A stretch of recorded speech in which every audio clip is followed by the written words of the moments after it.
फिर class start हो चुकी है, आना है, आ जाओ।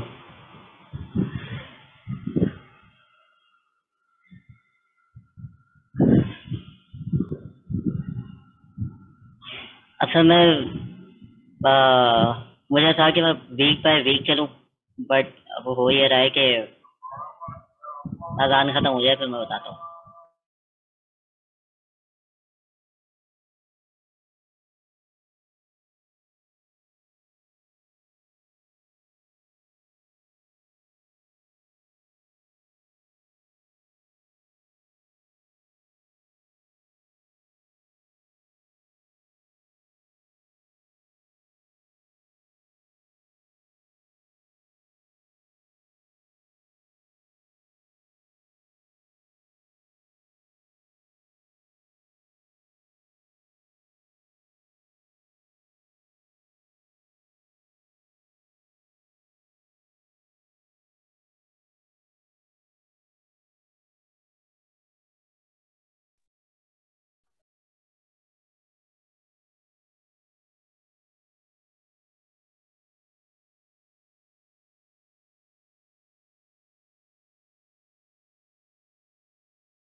हाँ, तो फिजिकल में मैं इसलिए नहीं करवा रहा क्योंकि मुझे है कि जल्दी जल्दी चीजें कवर हो, क्योंकि थर्ड वीक शुरू हो चुका है और हम लोग जो है वो अभी तक सेकंड वीक के अंदर फंसे हुए थे, कल तक क्लासों तक। अब मुझे था कि लैब में जो है मैं एटलीस्ट वीक 3 स्टार्ट तो करवा दूँ।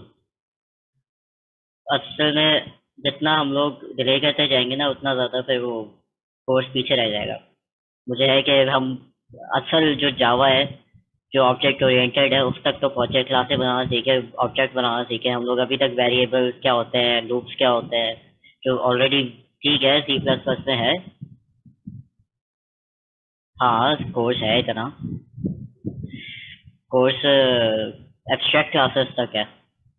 हो सकता है अगर अब लोग जो है वो एब्स्ट्रैक्ट क्लासेस तक पहुंच गए तो हो सकता है मैं फिर ये जो आपका ग्राफिकल यूजर इंटरफेस है, स्विंग जो है, उसको करवाना शुरू कर दूं। मैं तो इधर तक सोच रहा था, बट वो आप लोगों की क्लास पे डिपेंड करता है कि कितने आप लोग जो है वो मतलब डाइजेस्ट कर सकते हो उसको।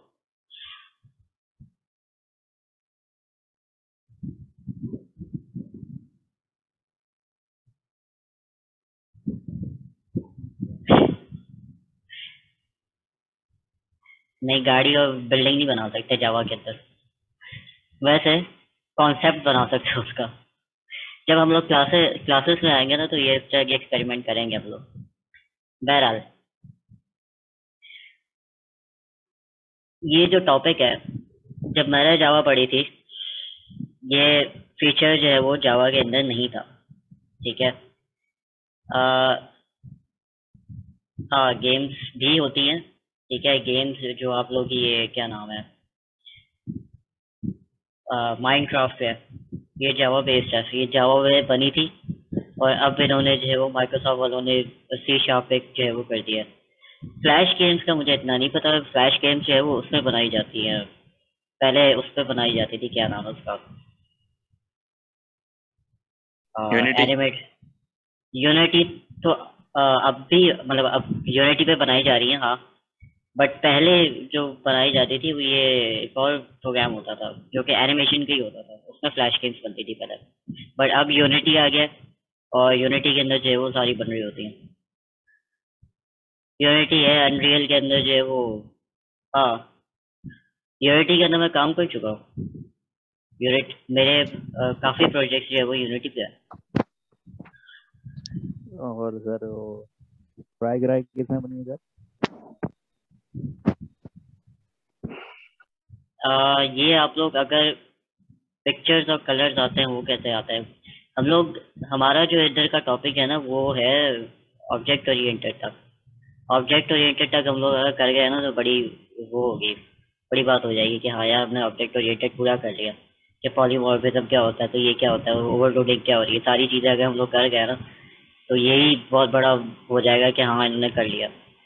बाकी आगे की जो चीज़ है ना वो, या तो अगर पता नहीं अब आप लोगों के जो है वो कोर्स के अंदर है या नहीं, विजुअल बेसिक पहले होती थी। विजुअल बेसिक पे जो है वो ये चीज़ें करवाई जाती थी कि कलर चेंज कर लो, ये कर लो, वो कर लो। ठीक है, तो वो ड्रैगन टॉप टाइप इस तरह की जो है वो है। पर अब मुझे नहीं पता। आई थिंक आप लोग जब ग्राफिक्स उसमें जाओगे ना, सर जीशान जब पढ़ाएंगे तब मज़ा आएगा। तब उसके अंदर ग्राफिक्स आता है। सर जीशान जो है वो माया पे काम करता है, मैं 3D मैक्स पे और फोटोशॉप और यूनिटी पे। सर जीशान भी जो है वो थोड़ा बहुत यूनिटी भी उन्होंने भी जो है वो बनाए हैं, लेकिन उनकी जो है वो कमांड ग्राफिक्स के अंदर अच्छी है। अगर मैथमेटिकल साइड पे जाओ और मैथमेटिकल ग्राफ देखो तो उनका अच्छा है सर संदर का।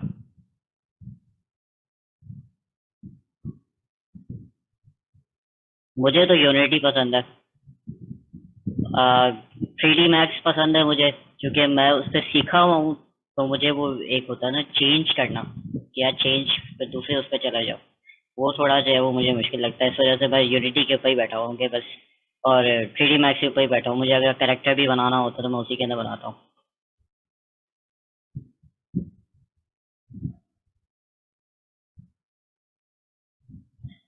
क्या चीज़, यूनिटी या फिर 3D मैक्स?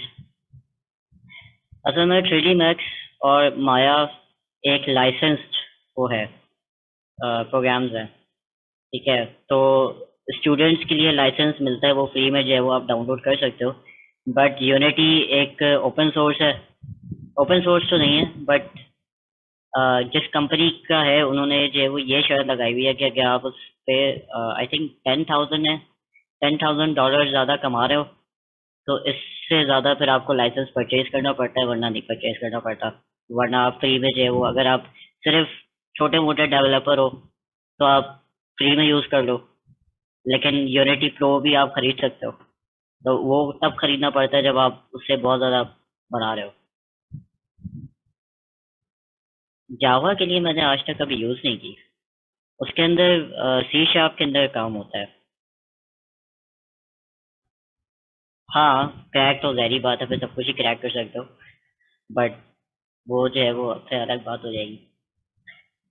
बहरहाल तुम लोगों ने मुझे टॉपिक से हटा दिया। सर ऑब्जेक्ट ओरिएंटेड प्रोग्रामिंग क्या होती है? बस यार सारा मैंने लेक्चर दे के, अब तुम मुझसे पूछ रहे हो कि object oriented programming. Basically object oriented programming ये है कि आप ऑब्जेक्ट पे जो है वो काम करवाओ। एक आपका जो है वो ऑब्जेक्ट जो है वो आपका कोई भी रियल वर्ल्ड ऑब्जेक्ट ले लो या कोई कॉन्सेप्ट ले लो। ठीक है, क्लास आपका एक ब्लूप्रिंट है जिसके अंदर सारी चीज़ें डिफाइन होती हैं, और ऑब्जेक्ट आपका जो है कि आप उसको रियल वर्ल्ड के अंदर लेके आओ, उससे काम करवाओ। ठीक है, तो वो पूरी जो आपकी जो ये जावा है ना इसी पे बेस्ड है कि ऑब्जेक्ट के जरिए हम लोग जो है वो क्लासेस के अंदर मेथड कॉल करवाते हैं। उसके अंदर वेरिएबल पास करवा रहे होते हैं और लेकर आ रहे होते हैं, और डिफरेंट चीज़ें हम लोग कर रहे होते हैं। तो ये हम लोग अभी बेसिक उसके अंदर फंसे हुए हैं। जब हम लोग ऑब्जेक्ट ओरिएंटेड के अंदर, जब हम क्लास और ऑब्जेक्ट वाला टॉपिक पढ़ना शुरू करेंगे उसके बाद जो है वो आई थिंक वीक 5 के अंदर या 6 के अंदर है। मैं तभी आगे भगा रहा हूँ, तो तुम लोग ऑलरेडी ये C++ के ना सब कुछ पढ़ के आ चुके हो। बहरहाल, तो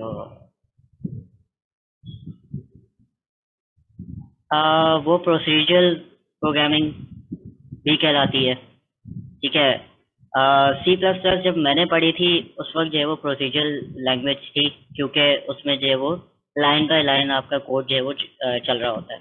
ठीक है, इसके अंदर इनहेरिटेंस और ये सारी चीज़ें जो है वो हैं।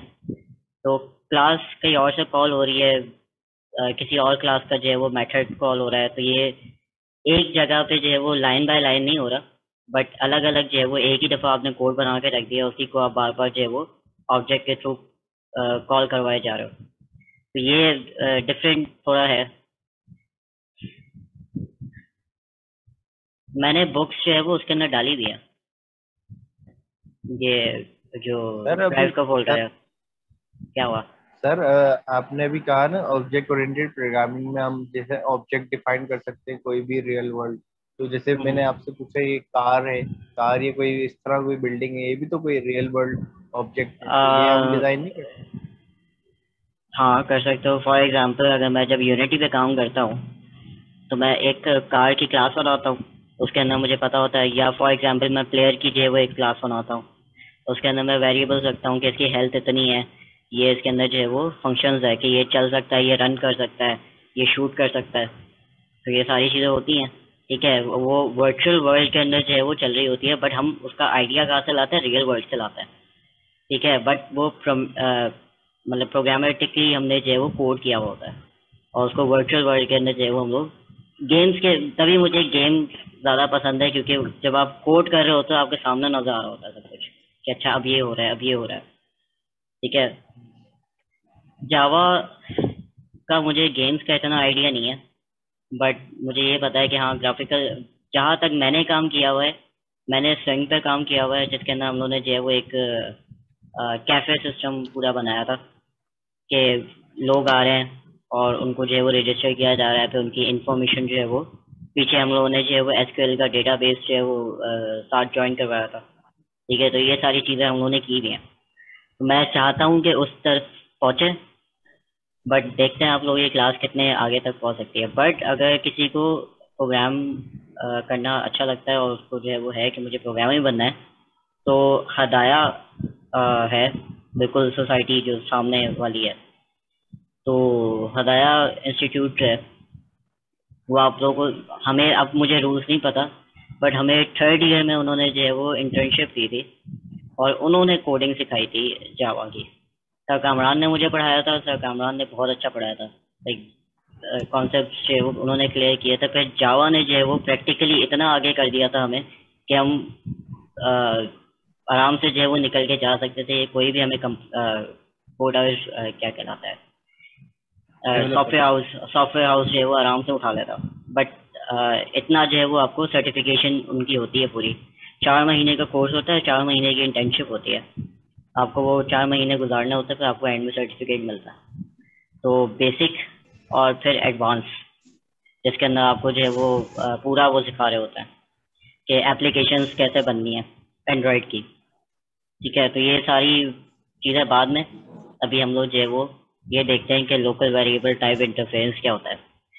जब मैं जावा पढ़ रहा था, आई थिंक मैंने 6th पढ़ी थी वर्जन, या कौन सी पढ़ी थी अब मुझे याद नहीं है, बट उसके अंदर ये चीज़ नहीं थी। ये फीचर जो है वो नया है, और ये फीचर ये है कि आपको एक नया कीवर्ड जो है वो पकड़ा दिया गया है।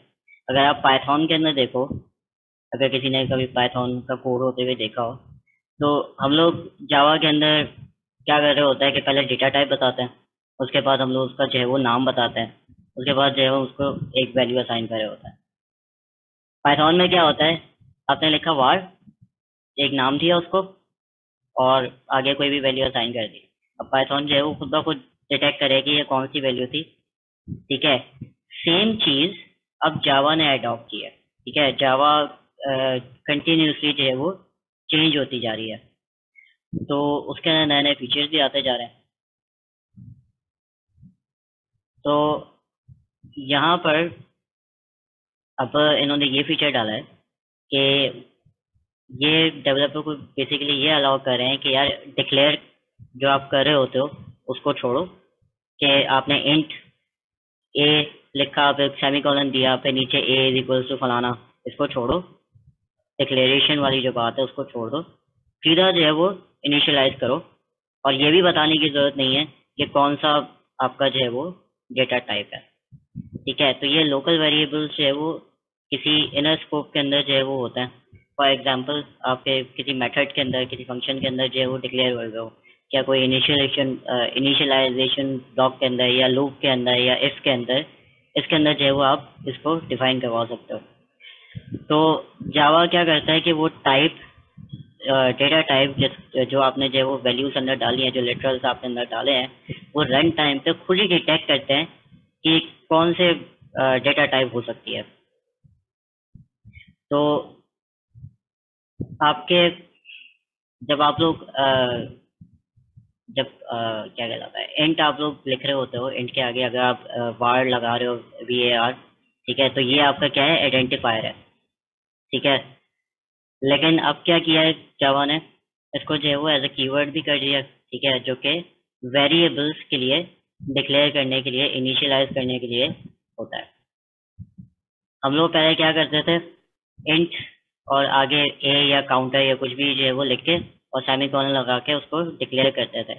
इसके अंदर जो है वो डिक्लेरेशन अलाउ नहीं है, वो कहता है डिक्लेयर करने की जरूरत नहीं है, सीधा इनिशियलाइज करो, सीधा उसको एक वैल्यू दे दो, ठीक है। तो यहाँ पर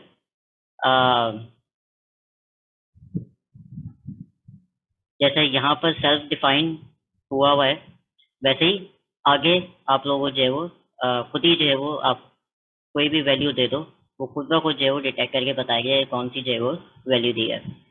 ये कोड है, ठीक है, ये एक वार आपने लिखा, ठीक है, वार का मतलब वेरिएबल है, उसको ये नहीं पता कि कौन सी डेटा टाइप है, आपने कहीं भी डेटा टाइप जो है वो मेंशन नहीं की हुई, आपने उसका आइडेंटिफायर का नाम दिया, ठीक है, कि ये किस नाम से जाना चाहेगा। उसके बाद क्या कहलाता है, साइन जो है वो आपने लगाया, असाइनमेंट ऑपरेटर, और फिर उसके बाद जो है वो आपने डबल कोटेशन दिया, उसके अंदर आपने जो भी स्ट्रिंग पास करना था आपने कर दिया।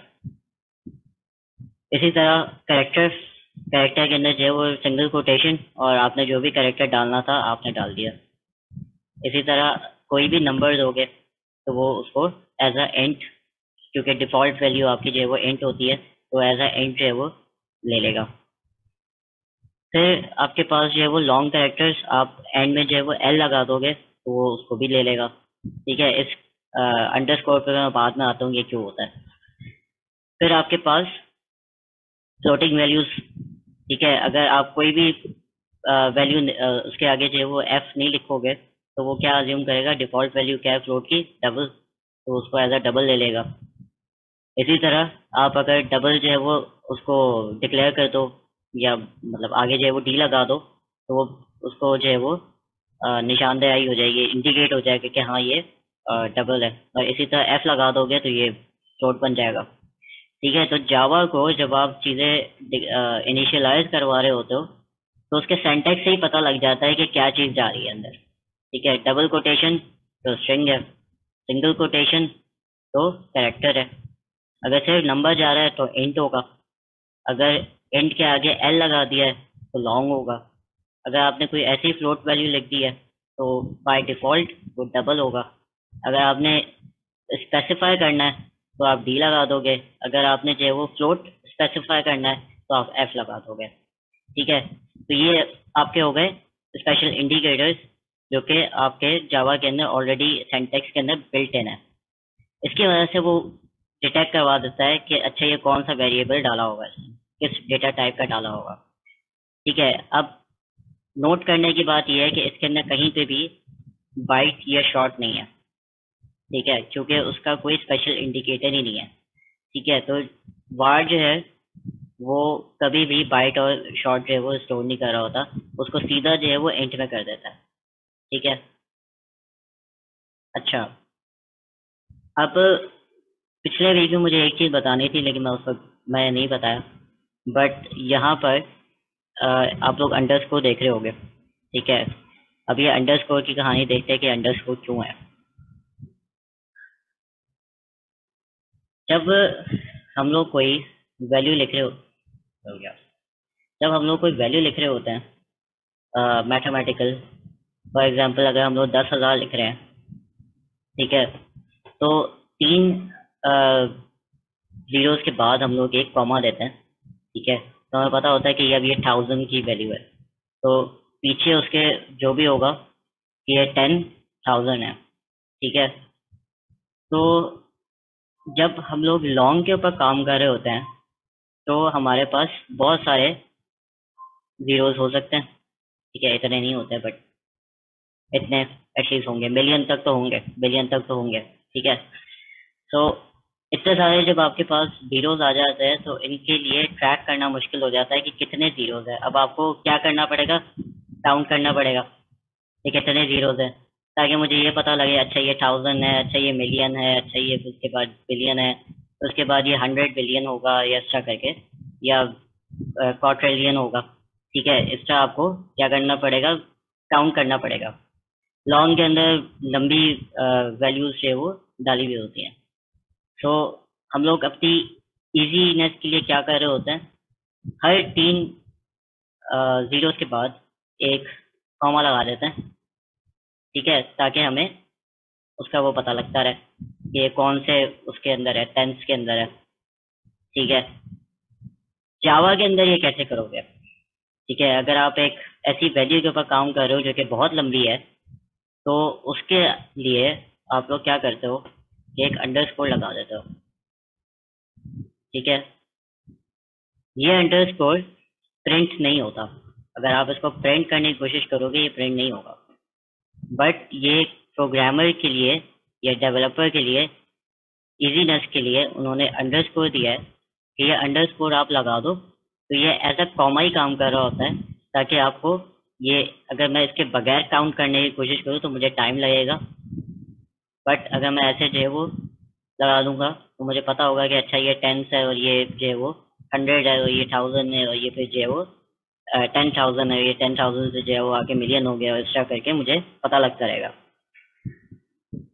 तो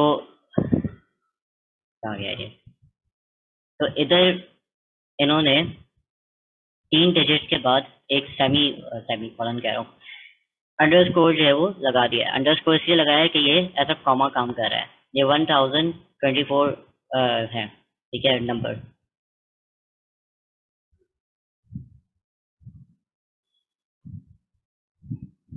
नहीं, ये ना कॉमा डिस्प्ले होगा ना अंडरस्कोर डिस्प्ले होगा। जब हम इसकी लैब पे आते हैं, बल्कि हाँ इसकी लैब में आ जाते हैं, इसकी लैब में करवाता हूँ तो वो होगा, फिर होगा।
ठीक है, अब हम लोग जो है वो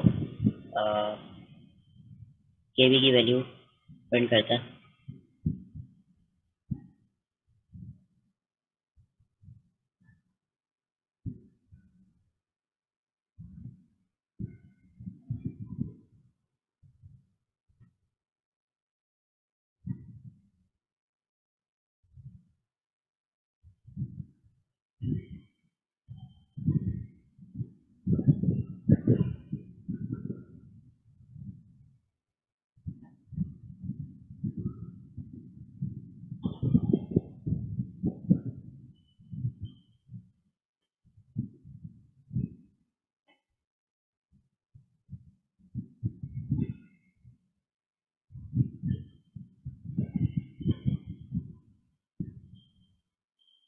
बस है, रुक जा, मैं दूसरे फोल्डर में हूँ।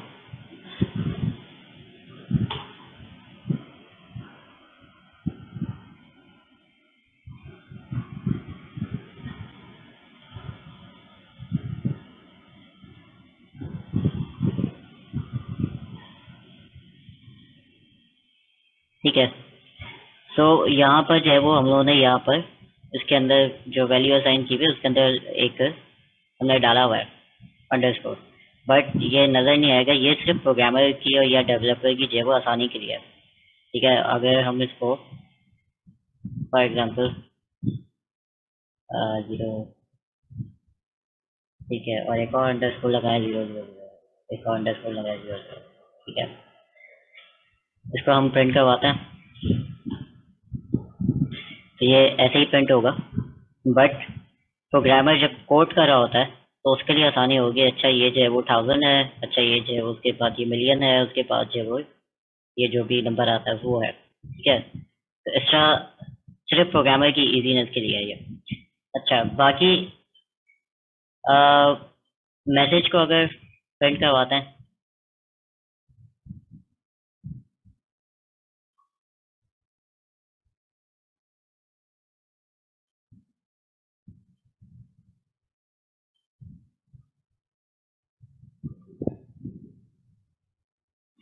तो ऑटोमेटिकली जो है वो उससे पकड़ लिया कि अच्छा ये स्ट्रिंग था, स्ट्रिंग को उसने जो है वो यहाँ पर सेव करवा लिया, उसके बाद उसने जो है वो यहाँ पर प्रिंट करवा दिया, ठीक है। तो ये एक एडिशनल फीचर आ गया जावा के अंदर। जावा जो है वो दूसरी लैंग्वेजेस से compete करने की कोशिश कर रही है। नहीं, ये उस वो भी नहीं करेगी। अच्छा, वो पुराना है, ठीक है।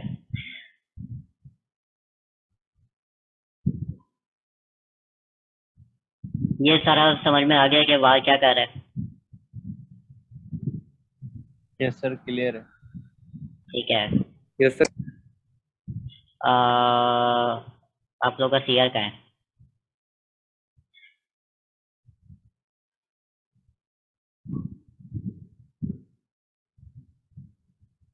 सीआर का नाम क्या है? मुनसाइब? सर मुसेब अली। मुसैब? मुसैब, तुम्हारे पास माइक्रोफोन है?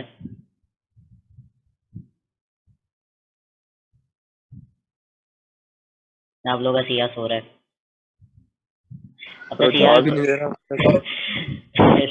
सीआर को मैसेज करो, उसको बोलो सर बोल रहे हैं कि एक अटेंडेंस ले लो, क्योंकि अभी या मैं ही ले लेता हूँ यार सच्ची सर। सीआर को बोलो उठे, बोलो उसको सर को पता लग गया कि तुम सो रहे हो।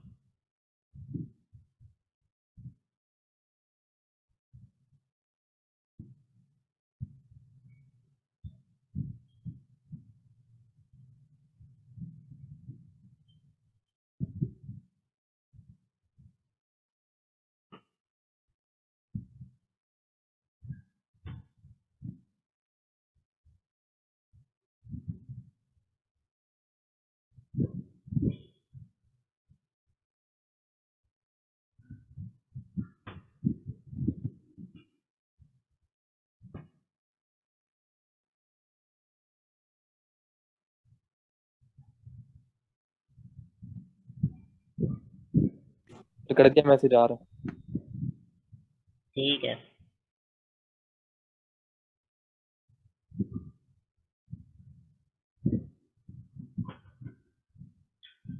बहुत दफा ऐसा होता है कि मुझे याद नहीं रहती, मैं पढ़ाने में जो वो मगन हुआ होता हूँ, तो उसके बाद मुझे आदत है अच्छा हाँ अटेंडेंस ली थी।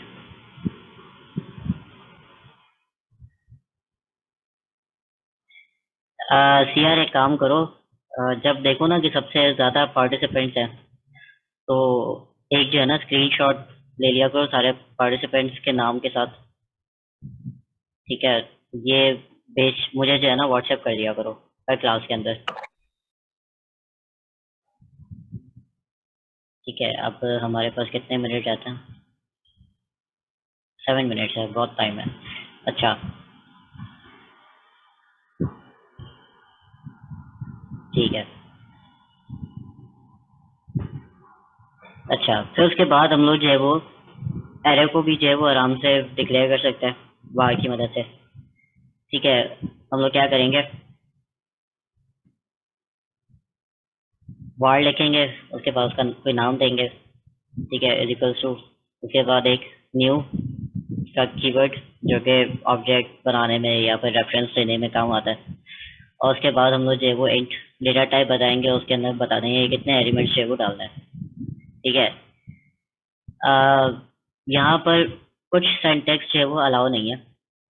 एक तो ये कि आपने जो है वो वार के साथ ये नहीं लगाना, ठीक है, स्क्वायर ब्रैकेट, ना ही आपने उसके आइडेंटिफायर के साथ लगाना है, ठीक है, सिर्फ आपने इतना हिस्सा लेना है, ठीक है। अगर आप स्क्वायर ब्रैकेट लगा दोगे तो आप तो बता दोगे उसको कि भाई मैं एक वो बना रहा हूँ। तो हम लोग यहाँ पर क्या कर रहे होता है, सिर्फ वेरिएबल और उसका नाम, सॉरी वार और उसका नाम, और उसके बाद जो है वो जो भी उसके अंदर डालना चाहो डाल दो, ठीक है। फिर हम लोग ने एक शॉर्टकट जो हमारे पास है कि हम जो है वो स्टार लिख के और आगे जो है वो वैल्यूज देना शुरू हो जाए, बजाय इसके कि ये बताए कि कितने एलिमेंट्स है, फिर उन एलिमेंट्स को जो है वो भरे।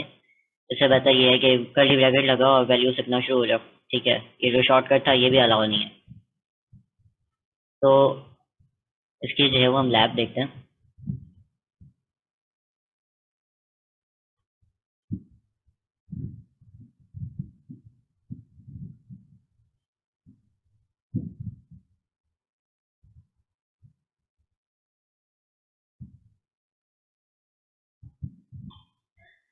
तो इसकी लैब में, ये तो इसकी लैब नहीं है।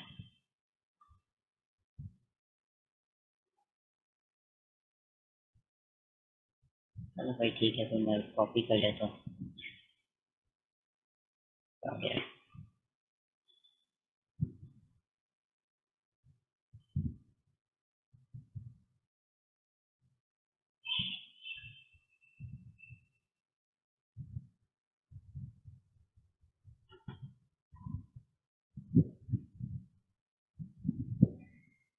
तो हम सीधा जो है वो वेरिएबल लिखेंगे, या सॉरी वार लिखेंगे, और बोलेंगे कि भाई हम एक एरे बना रहे हैं।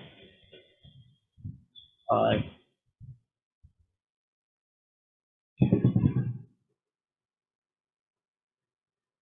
ठीक है, और उसके बाद हम लोग ये इक्वल टू डालेंगे, न्यू का साइन लगाएंगे क्रिएट करने के लिए, इंट बताएंगे, और हम बोलेंगे कि ये 10, इस डेटा टाइप के 10 एलिमेंट जो है वो इसका मैं बताना चाह रहा हूँ, और हम डाल देंगे। फिर हम एक फॉर लूप बनाएंगे जो कि इसको इटरेट करेगा। इटरेट का मतलब कि एक वैल्यू को प्रिंट आउट करवाएगा, और हम इसको कहेंगे कि एक इंट है, उसकी वैल्यू 0 है। जब वो वैल्यू जो है आपके 10 तक पहुंच जाए तो इसको जो है वो कंडीशन बताएंगे, और उसके बाद जो है वो इंक्रीमेंटल वो लगा देंगे। फिर इसको वैल्यू असाइन करेंगे, और वैल्यू क्या असाइन करेंगे कि वार एरे, उसके अंदर इज इक्वल्स टू, और यही कॉपी को आगे ब्रैकेट लगाएंगे।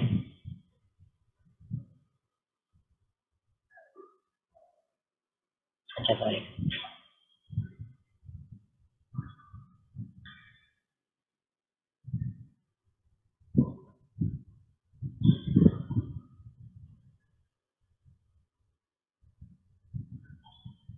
और हम इसको इधर ही प्रिंट करवा देंगे इसी के अंदर।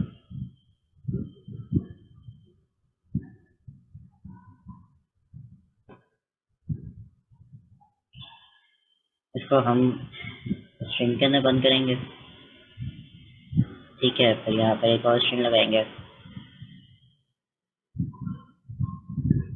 और इसके अंदर जो है हम एक ही वैल्यू डालेंगे। इसको यहाँ पर जो है हम इसकी वैल्यू प्रिंट करवाएंगे।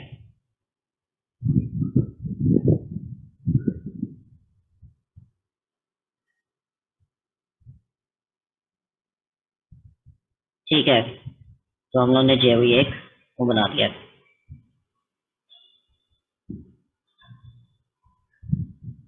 एरे लिख तो सकते हो, चलो एरे लिख देते हैं।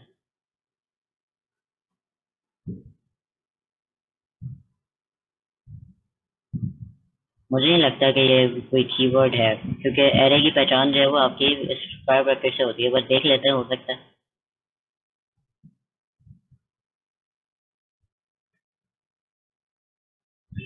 ठीक है, एरे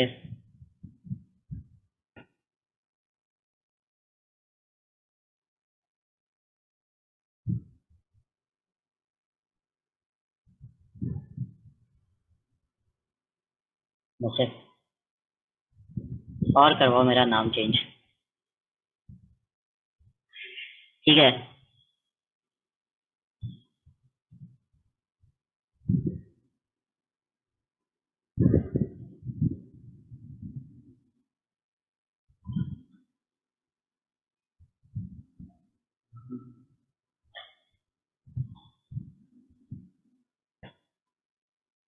ठीक है। अब किया ही मैंने ये है, उसको मैंने कहा कि मुझे एक एरे बनाना है।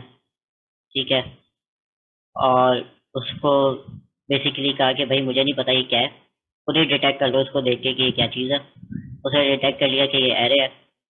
हमने एक फॉर लूप चलाया। ठीक है, फॉर लूप के अंदर हमने क्या किया कि उसको 10 तक चलाया। फिर उसको कहा कि भाई तुम 0 से स्टार्ट हो और तब तक चलते रहना जब तक ये 10 तक जो है वो कंप्लीट ना हो जाए। मतलब 0 to 9 चलेगा। तो उसके बाद हमने कहा कि जो भी वैल्यू जब भी चलाओ, जो भी वैल्यू एक ही हो तो उसके अंदर उस वाले इंडेक्स के अंदर जो है वो उसके अंदर वही वाली वैल्यू डाल देना। ठीक है, मैं इसको चेंज भी कर सकता हूँ जब वीडियो कन्वर्ट हो रही थी तो मैंने जो है वो थोड़ा और ट्वीकिंग कर दी उसके ऊपर।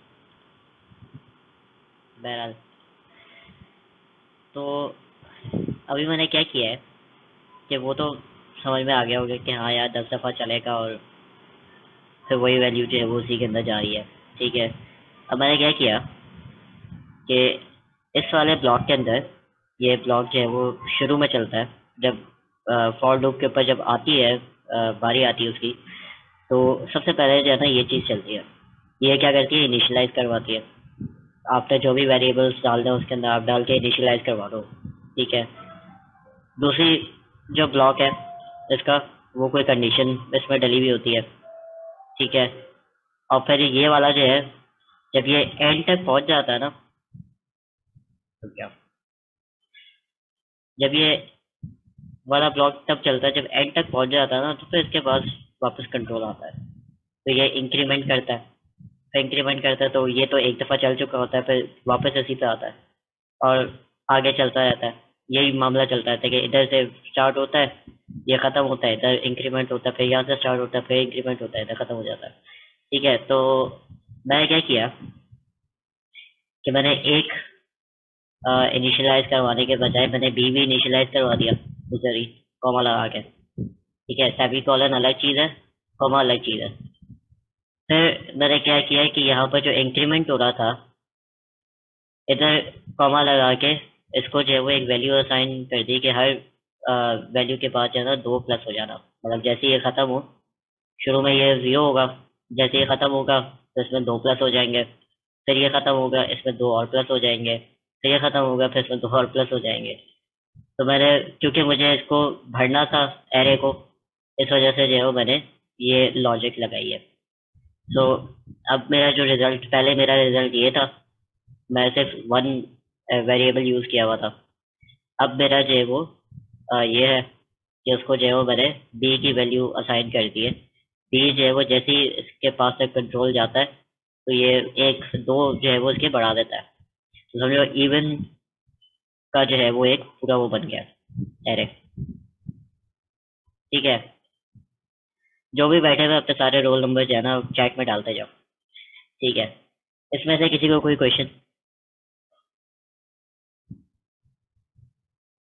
कि वार के अंदर एरे कैसे क्रिएट होता है?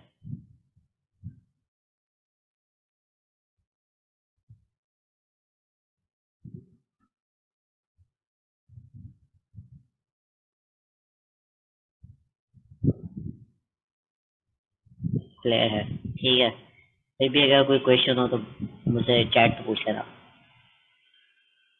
फिर जब हमने ये देख लिया कि अच्छा वार जो है वो एरे भी करवा सकता है, फिर हम लोग आते हैं स्कैनर क्लास में कि जब हमें यूजर से कोई इनपुट चाहिए हो तब हम क्या करेंगे। ठीक है, तो हम लोगों ने पहले तो हम लोग ये कर रहे थे कि स्ट्रिंग, जब मैंने आप लोगों को कहा था कि असाइनमेंट बनाओ के अपना जो है वो नाम, रोल नंबर और ये सारी चीज़ें डालो, तरह का यूजर इनपुट, देन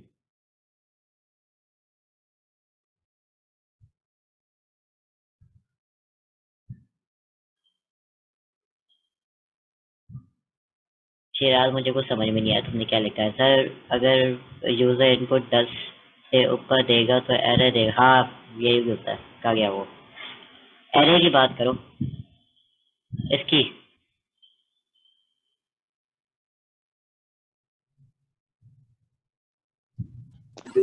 सर मैंने कहा जो आपने ऊपर एरे डिक्लेयर किया है इंडेक्स में 10, तो अगर यूजर 10 से ऊपर वैल्यू देता है तो जो एरे चलेगा तो 9 तक ही चलेगा या ऊपर चलेगा? अगर मैं इसको 12 कर देता हूँ ना, ठीक है, तो अब ये 0 से 11 तक चलेगा, मतलब ये 12 दफा चलेगा। ठीक है, अब इसको चला के देख लेते हैं। अभी इससे जो है वो 10 वैल्यू प्रिंट किया। ठीक है, अब क्या हुआ, एक्सेप्शन एरर आ रहा है। क्यों? क्योंकि इसके अंदर हमने 10 वैल्यू दी हुई थी। ठीक है, एरर आउट जी ऑफ सर, बाउंड हो गया। मैंने भी वही किया, कहा था कि इंडेक्स में जो वैल्यू होगी वहीं तक चलेगा मतलब। हाँ मुझे लगा आप लोग की बात कर रहे हो। हाँ ये आउट ऑफ बाउंड हो जाता है अगर हम इसके अंदर जो है वो, क्योंकि स्लॉट्स इसके पास कितनी है, 10 है। अगर हम उससे ज्यादा भरने की कोशिश करेंगे तो वो आउट ऑफ बाउंड हो जाएगा। ठीक है, अब इसके अंदर जो है वो अगर आप कोई माइनस की भी वैल्यू डालने की कोशिश करो ना, तब भी इसका हो जाएगा।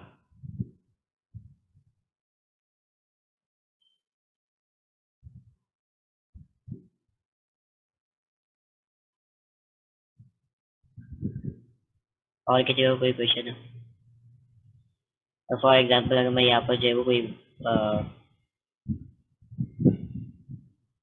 -1 की अगर वैल्यू डालूंगा ना, तब भी यही यही करेगा। ठीक है, तो ये इंडेक्स -1 आउट ऑफ बाउंड। ठीक है, और लेंथ आपकी कितनी थी, 10।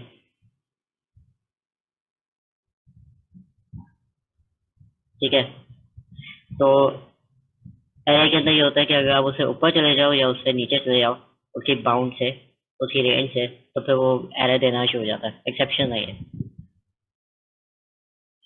ठीक है, उसके बाद हमारे पास एक क्लास आती है, स्कैनर क्लास। स्कैनर क्लास जो है वो आपसे, आपके यूजर से जो है वो इनपुट लेने के लिए काम आती है। ठीक है, तो जब मैंने आप लोगों को वो असाइनमेंट दिया था कि आप लोग अपना नाम, roll number, mobile number, address वगैरह सारा लिखो, फादर नेम लिखो, तो उस वक्त आप लोगों ने क्या किया था, आप लोगों ने जो है वो स्ट्रिंग के अंदर सारी इन्फॉर्मेशन ऑलरेडी प्रोवाइड की थी।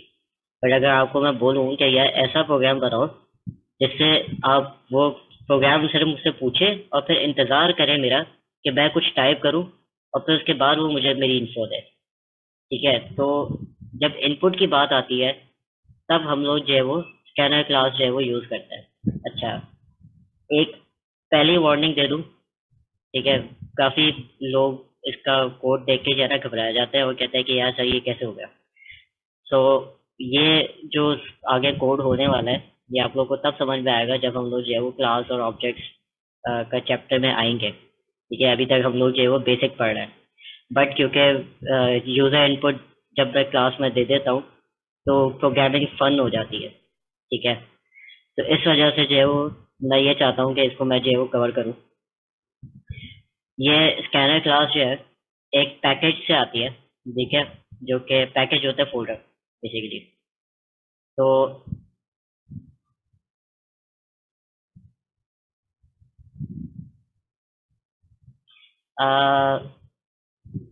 एरे के अगर बात करें ना तो वो 0 से लेके स्टार्ट होता है। ठीक है, और वहां तक होता है जहां तक आपने उसका साइज दिया हो। ठीक है, तो अगर मतलब उससे एक कम। ठीक है, तो अगर मैंने इसको 10 दिया है ना, तो ये इसका एरे का जो इंडेक्स होगा वो 1 2 3 4 5 6 7 8 9 10। ठीक है, तो ये 10 आपके पास एलिमेंट्स है और ये आपके जो है वो इंडेक्स है कि 0 से स्टार्ट हुआ है और ये 9 तक गया। अगर अगर उसकी बात करें कि हम लोग किसी भी इंडेक्स पे अपनी मर्जी से हम लोग कोई भी जो है वो वैल्यू दे सकते हैं। जरूरी नहीं है कि हम इसको पूरा फिल करें। ठीक है, हम कोई भी जो है वो कहीं पे भी इसको वैल्यू असाइन कर सकते हैं।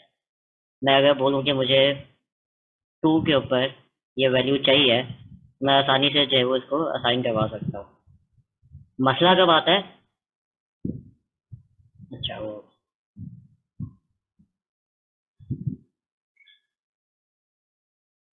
ठीक है, देख लो सिर्फ एक जगह जो है वो मैंने वैल्यू असाइन कर दी। मसला कब आता है? जब मैं आउट ऑफ बाउंड जाने की कोशिश करूँ। ठीक है, यहाँ से मेरी रेंज शुरू होती है और यहाँ पर मेरी रेंज खत्म हो जाती है। ठीक है, मैंने इतना ही बनाया था एरे, ना मैं इससे बाहर जा सकता हूँ, ना मैं इसके अंदर मतलब इससे आगे से बाहर जा सकता हूँ। ठीक है, अब ये अगर -1 करूँगा तो आउट ऑफ बाउंड जो एक्सेप्शन आई थी हमारे पास, ये वाली ये आएगी। अगर मैं 9 से ज़्यादा डालने की कोशिश करूँगा, फॉर एग्जांपल अगर मैं यहाँ पर कह देता हूँ कि मुझे 10th इंडेक्स पे कुछ डालना है, तो उस पर भी मुझे एरर दे देगा।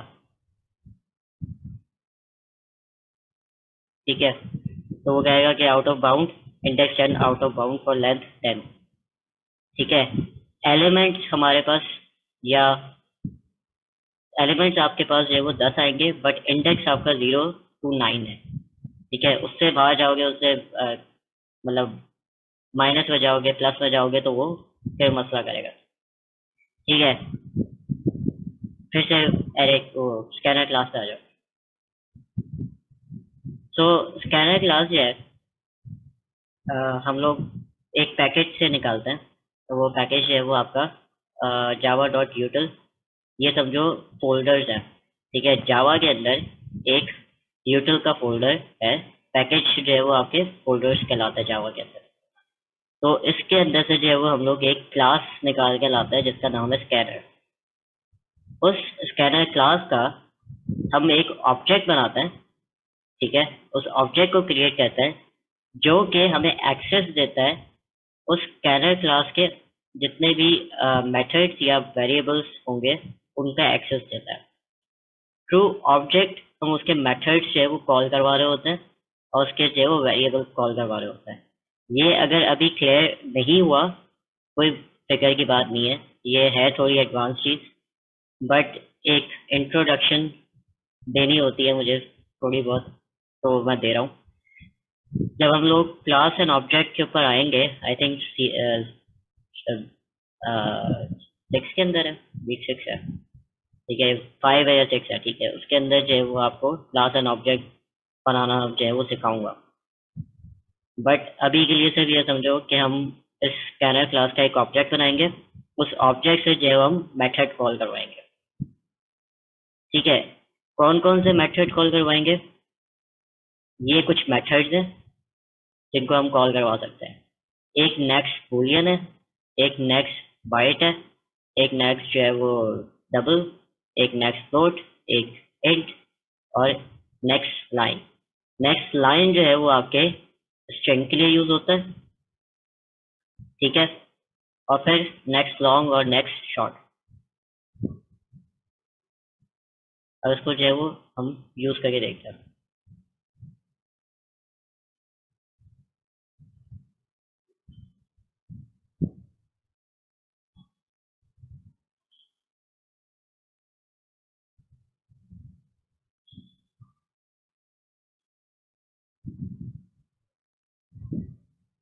ठीक है, तो अब इस पूरे कोड को तुम लोग देख के बोलोगे सर ये कैसा कोड है। पहली बात तो ये क्या चीज़ है, हम लोग जो है वो इंपोर्ट करवा रहे हैं एक फोल्डर को, एक क्लास को। ठीक है, बेसिकली हम लोग इंपोर्ट करवा रहे हैं एक पैकेज को जिसके अंदर एक स्कैनर क्लास है। इसका एस बड़ा नजर आ रहा है, जावा के कन्वेंशन के हिसाब से ये एक क्लास है। ठीक है, हमारी भी जो क्लास है उसका एम बड़ा है और दूसरे वर्ड का जो है वो इनिशियल भी बड़ा है, तो ये क्लास के नाम ऐसे रखे जाते हैं। ठीक है, ये स्कैनर एक क्लास है जो कि जावा के अंदर यूटिल के अंदर पड़ी हुई है। हम इसको करवा रहे हैं इंपोर्ट। अगर ये कोड आप लोग नहीं लिखते तो ये नहीं चलेगा। ठीक है, उसको नहीं समझ में आएगा कि मुझे क्या चाहिए और मुझे कहाँ से चाहिए। ठीक है, इसको मैं बाद में कमेंट करके भी दिखाऊंगा कि क्या एरर आता है। फिर हम लोग ये तो हमने रट्टा लगा लिया होगा अब तक इसका। इसका भी अब रट्टा लगा लो, ठीक है। अगर कभी यूजर इनपुट चाहिए तो फिलहाल जब तक ये बात समझ में नहीं आती कि ऑब्जेक्ट और क्लास क्या है, इसका रट्टा लगाओ। बट मैं थोड़ा सा समझाऊंगा, और कंफ्यूज मुझे पता है आप लोग हो गए कि ये क्या होता है, कैसे हो गया। बट जब ये आप लोग आगे चैप्टर्स आएंगे उसके अंदर ये सारी चीज़ें क्लियर हो जाएगी, फिर आप हर क्लास का जो है वो ऑब्जेक्ट बनाते फिरते रहोगे, ठीक है। अभी सिर्फ इसको समझ लो कि ये चीज़ क्या है। हमने क्लास का नाम लिखा, उसके बाद हमने उसका ऑब्जेक्ट बनाया, ये उसका ऑब्जेक्ट है, ठीक है। जैसे हम वेरिएबल बना रहे होते हैं, उसका टाइप लिखते हैं, उसका नाम लिखते हैं, वैसे ही हम लोग एक क्लास का नाम लिख रहे हैं, ठीक है, और उसका ऑब्जेक्ट का नाम बना रहे हैं, ठीक है। ये माय ऑब्जेक्ट वो आप लोग देख रहे हो बड़ा है, ठीक है। तो ये कन्वेंशन जो है वो फॉलो करने की हैबिट डालो। इससे क्या होगा कि बाकी जो प्रोग्रामर्स होंगे वो कंफ्यूज नहीं होंगे आपके कोड को देख के। तो हम लोगों ने एक नाम रखा माय ऑब्ज, ठीक है, ऑब्जेक्ट का short form. Assignment operator, new, new जो है वो क्रिएट करने के लिए, असाइन करने के लिए, सॉरी रेफरेंस देने के लिए, या फिर ऑब्जेक्ट क्रिएट करने के लिए जो है वो कीवर्ड है जो हम एरे में भी यूज कर रहे हैं। फिर हम लोग जो है वो, ये आपका कंस्ट्रक्टर है।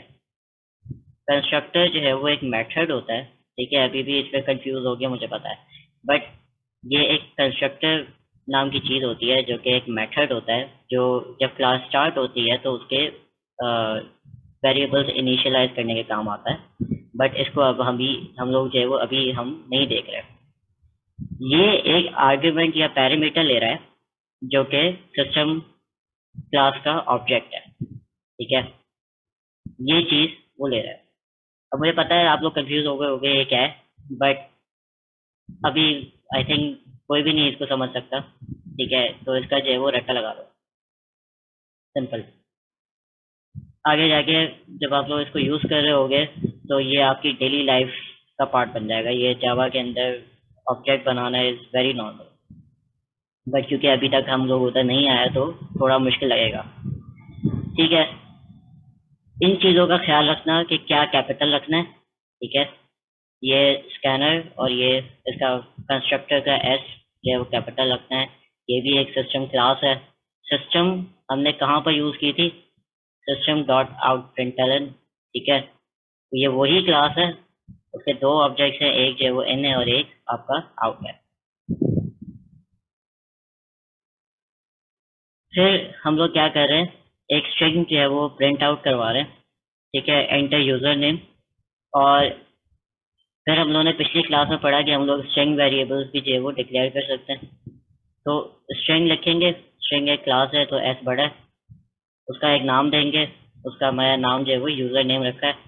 यू का यू जो है वो छोटा है और दूसरा जो वर्ड है उसका एन बड़ा है, ठीक है। कैमल केस करना है सब कुछ। फिर उसके बाद हम लोग असाइनमेंट ऑपरेटर लगाएंगे। असाइनमेंट ऑपरेटर के बाद हम लोग यहाँ पर ये जो यहाँ पर ऑब्जेक्ट है जो हमने यहाँ पर डिक्लेयर किया है और इनिशियलाइज करवाया है वो यहाँ पर आएगा, उसके आगे एक डॉट आएगा, और उस डॉट का मतलब ये है कि अब इसके अंदर ये मेथड है, इसको लेकर आ जाओ, ठीक है। अब तो उसके बाद हम लोग वही प्रिंट एलन करवा रहे हैं, और ये जो ऑब्जेक्ट या ऑब्जेक्ट है वो इसको स्ट्रिंग देगा। इसका काम ये है कि ये स्ट्रिंग यूजर से लेता है, ये इनपुट लेता है, ठीक है। जो भी ये स्ट्रिंग लेगा ये इसके अंदर डालेगा क्योंकि ये स्ट्रिंग टाइप है, और ये स्ट्रिंग टाइप जो है आप कहाँ प्रिंट करवा रहे हो, इधर, ठीक है। ये टोटल आपका प्रोग्राम है। इसको अब चला के देखते हैं कि क्या होता है। जावा माय क्लास,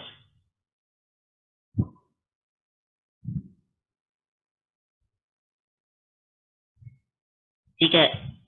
अब आप लोग ये नोट कर रहे होंगे कि इस लाइन को चलाने के बाद आपके पास एक प्रॉम्प्ट आया है, आपसे वो ब्लिंक कर रहा है और वो आपसे कुछ मांग रहा है, ठीक है। अब आप इसके अंदर कोई भी स्ट्रिंग डाल सकते हो, ठीक है। आपने जो भी डालना है आप डाल सकते हो। आप यहाँ पर जो है वो अपना नाम डाल सकते हो, ठीक है। एंटर किया तो वो उसका मकसद पूरा हो गया और उसने उसको रिलीज करके दूसरी लाइन चला रहे। दूसरी लाइन के अंदर क्या हो रहा है कि वो प्रिंट करवा रहा है जो भी हमने उसको वैल्यू दी है। हमने उसको दानिश नज़ीर दी थी, उसने दानिश नज़ीर लिख दिया, ठीक है। तो ये टोटल इसके अंदर जो है वो ये काम हो रहा है। अब किसी को कोई क्वेश्चन है तो पूछ सकता है।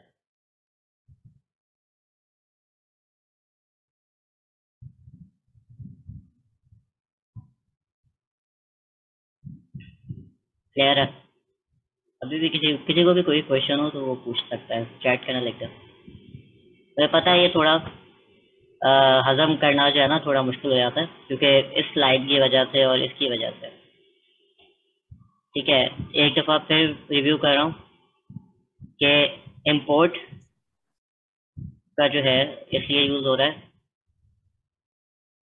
एक और एग्जाम्पल, चलो ठीक है, इसके आगे मैं एक एग्जाम्पल करवाऊंगा। जब मैं एंड करवाऊंगा ना तब मैं इसकी एक और एग्जाम्पल करवाऊंगा। तो यहाँ पर इम्पोर्ट हमने किया, हमने जो है वो एक पैकेज मंगवाया, ठीक है। स्कैनर क्लास जिसके अंदर है java.util.scanner, ये क्लास है, ठीक है, जो कि कहाँ पड़ी है, जावा के फोल्डर के अंदर, यूटिल के अंदर, ठीक है। एक स्कैनर क्लास पड़ी हुई है, उसको हमने इंपोर्ट करवाया। फिर हम लोगों ने क्लास का नाम लिखा है और उसका एक ऑब्जेक्ट आइडेंटिफाई करवाया है, ठीक है, डिक्लेयर करवाया है, और उसको हमने रेफरेंस सर ये दिया है। हम माई ऑब्जेक्ट को, सर ये माई हाँ ऑब्जेक्ट की जगह हम कोई और नाम भी लिख सकते हैं ना? हाँ, कुछ भी लिख दो।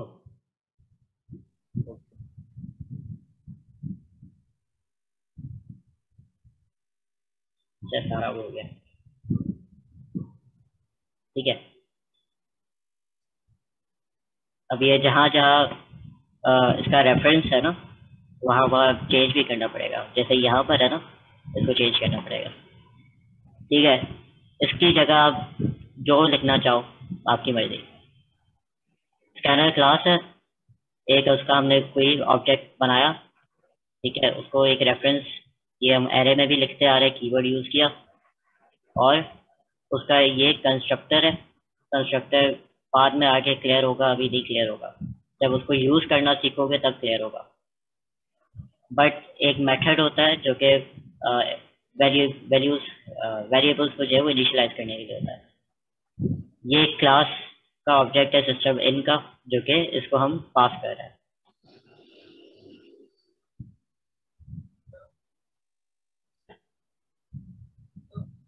नहीं, ऑब्जेक्ट जरूरी नहीं है, इसको कुछ भी कर दो, ठीक है।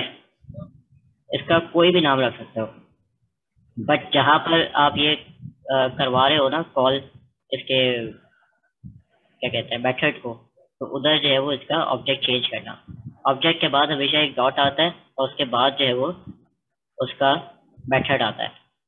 जैसे हमने, पता नहीं अब याद हो या नहीं याद हो, मैथ क्लास के अंदर हम लोगों ने जो है वो क्या किया था, स्क्वायर रूट और उसका वो बनाया था, ठीक है। सेम चीज़ है, मैथ्स जो है वो एक क्लास है, उसके अंदर से जो है वो हम उसका मेथड लेकर आ रहे हैं, ठीक है। स्कैनर एक क्लास है, उसका ऑब्जेक्ट बनाकर हम उसके अंदर से जो है वो एक मेथड लेकर आ रहे हैं। अच्छा, नेक्स्ट लाइन का क्या फंक्शन है? नहीं नहीं, न्यू लाइन नहीं है ये आ गया। ये आपके पास कुछ वो है, आपके पास जो है वो कुछ मेथड्स है जो कि स्कैनर क्लास के अंदर है, ठीक है। जब हम स्कैनर क्लास का ऑब्जेक्ट बनाते हैं ना, तो उसका मतलब, ऑब्जेक्ट का मतलब कि हमें एक तरह से चाबी मिल गई है कि अब इस क्लास को जो है वो खोल के आप कोई सा भी जो है वो आप निकाल सकते हो मेथड या वेरिएबल जो उस क्लास के अंदर स्टोर्ड है या बना हुआ है, ठीक है। तो ये सारे वो है मेथड्स जो कि आप उधर से कॉल करवा सकते हो या उधर से जो है वो उनको यूज कर सकते हो। ठीक है, तो हम लोग क्या यूज करें, नेक्स्ट लाइन। ठीक है, मेथड का ये याद रखना, यही केवल केस वाली बात कि एन छोटा है, दूसरे वर्ड का जो है वो एल बड़ा किया हुआ है, दूसरे वर्ड का जो है वो इनिशियल जो लेटर होता है वो बड़ा कर देता है। ठीक है, तो ये कैपिटल केस याद रखना, इससे पता लगेगा कि अच्छा ये मेथड है या एक वेरिएबल है या जो भी आप कहना चाहो।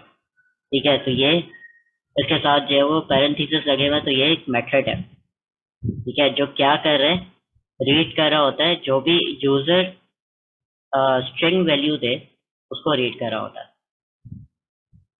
ठीक है, तो ये अपना काम के हिसाब से चेंज हो जाएगा। नहीं, आप किसी जो ऑलरेडी डिफाइंड मेथड्स है उनको आप चेंज नहीं कर सकते।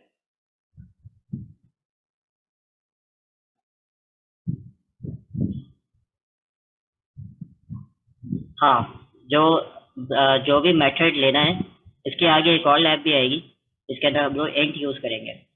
तो जो भी आपने जो है वो टाइप लेनी है, आप उसका जो है वो मेथड डाल सकते हो। हम लोगों ने लाइन डाला है, तो लाइन जो है वो स्ट्रिंग ले रहा है।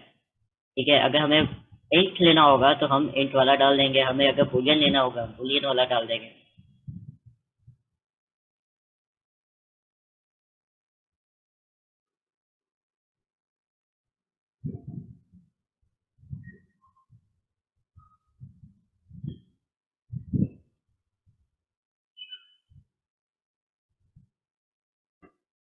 ठीक है, एक और देखते हैं।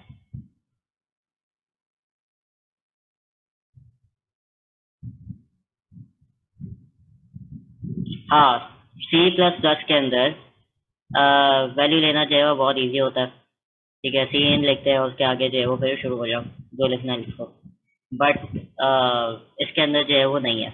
इसके अंदर क्योंकि इसके अंदर कॉम्प्लिकेटेड इसलिए है क्योंकि ऑब्जेक्ट ओरिएंटेड के अंदर सारे काम जो है वो ऑब्जेक्ट से होता है। ठीक है, तो ऑब्जेक्ट आपको हर चीज़ का ऑलमोस्ट बनाना पड़ता है। ठीक है, तो इस वजह से जो है वो ये मुश्किल लगता है। लेकिन जब आप लोगों को ऑब्जेक्ट बनाने की आदत हो जाएगी और समझ में आ जाएगा कि ऑब्जेक्ट क्या करता है और कैसे बनता है, जब हम लोग क्लास और ऑब्जेक्ट के अंदर आएंगे तब ये सारी बातें होंगी और डिटेल में डिस्कस होंगी कि कैसे होता है।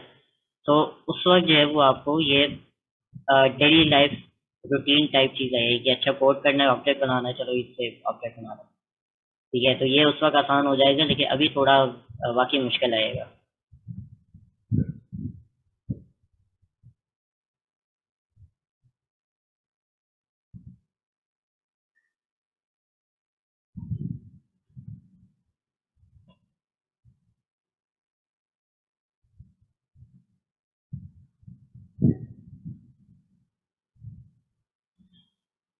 फिर एक और कोड की तरफ आता है।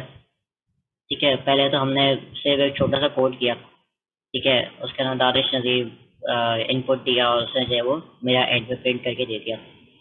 बट अगर हमें कोई और टाइप की जो है वो चीज़ चाहिए हो तो हम क्या करेंगे, तो वही पहले ये लिखोगे। अच्छा, मैंने उसको ओवरराइट कर दिया। बहरहाल अगर मैं इसको यहाँ से ख़त्म कर देता हूँ तो मेरे पास आएंगे एरर्स। ठीक है, यहाँ पर ये एरर तो नहीं आना था।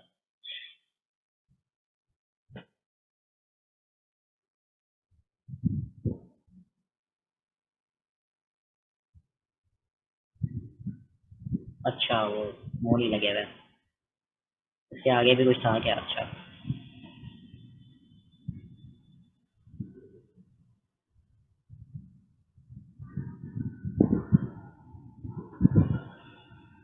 ठीक है। अब कैन नॉट फाइंड सिंबल, वो कहेगा कि ये स्कैनर क्या है। ठीक है, तो कंफ्यूज हो जाएगा कि भाई ये स्कैनर क्या चीज़ है। ठीक है, तो यहाँ से अगर आप इम्पोर्ट का वो हटा दोगे तो अब उसको पता है कि अच्छा स्कैनर जो है वो कोई जावा डॉट यूटिल डॉट के अंदर जो है वो कोई क्लास है।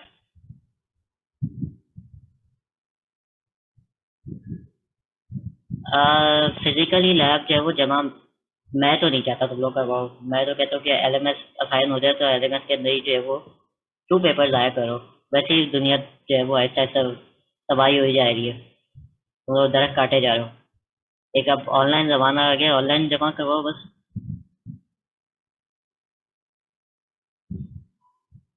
अच्छा, तो इसको लगाना बहुत ज़रूरी है, ठीक है। इसका एक रट्टा मारो, तो उसके बाद एक इसका रट्टा मारो, ठीक है। ये वही चीज़ है।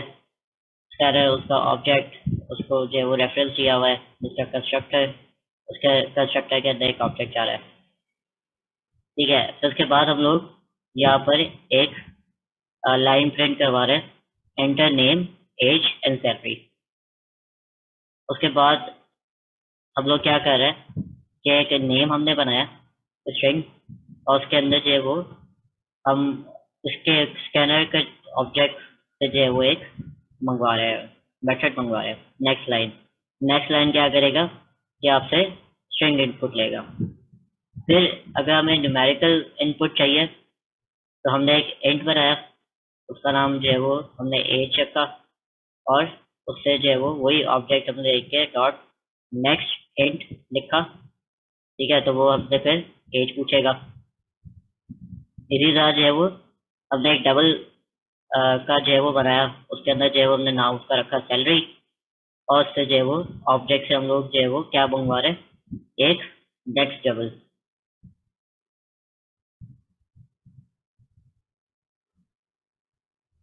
सर वर्ड्स के लिए स्ट्रिंग के अलावा कुछ हो सकता है? ज़्यादातर तो स्ट्रिंग यूज होता है। वैसे मुझे नहीं पता, बट कैरेक्टर सिर्फ आप डाल सकते हो और स्ट्रिंग डाल सकते हो। अच्छा, किसी एक लड़के ने ग्रुप ए के ये भी पूछा था कि सर कैरेक्टर के लिए कौन सा फंक्शन है? तो कैरेक्टर के लिए कोई फंक्शन नहीं है। कैरेक्टर आपका जो स्ट्रिंग है एरे ऑफ कैरेक्टर्स, ठीक है। तो उसमें अगर आप जब भी कोई एक कैरेक्टर भी भेज दोगे तो वो एज अ कैरेक्टर ही जो है उसको स्ट्रिंग ही उसको लेगा, ठीक है। तो कैरेक्टर के लिए जो है वो कोई मेथड नहीं है, वो सिर्फ स्ट्रिंग के लिए जो है वो आपका मेथड है। बहरहाल इसको चला के देखते हैं। अब ये मुझसे प्रॉम्प्ट पे पूछ रहा है कि भाई अपना एंटर करो नेम एज और सैलरी, ठीक है। तो पहले ये लाइन चली, अब वो इस लाइन पे रुक गया। इस लाइन पे रुकने का मतलब कि वो मुझसे जो है वो कोई इंट मांग रहा है, सॉरी लाइन मांग रहा है, ठीक है। तो पहले मुझे कह रहा है अपना नेम एंटर करो, ठीक है। मैं एंटर करूंगा तो वो दूसरी लाइन पे आ गया, ठीक है। दूसरी लाइन पे आया तो दूसरी लाइन पे दूसरा प्रॉम्प्ट कहाँ पर है, इधर। वो क्या मांग रहा है, एज। मैं यहाँ पर जो है वो एज लिखूंगा, ठीक है। फिर तीसरी लाइन पे आया और तीसरी लाइन पे जो है वो सैलरी मांग रहा है, ठीक है। तो ये कुछ भी डाल दो। एंड में उसने क्या किया, इधर हमने क्या कहा हुआ है उसको कि सब कुछ जो है वो हमें प्रिंट करके दिखाओ, ठीक है। तो उससे जो है वो सब कुछ प्रिंट करके दिखा दिया।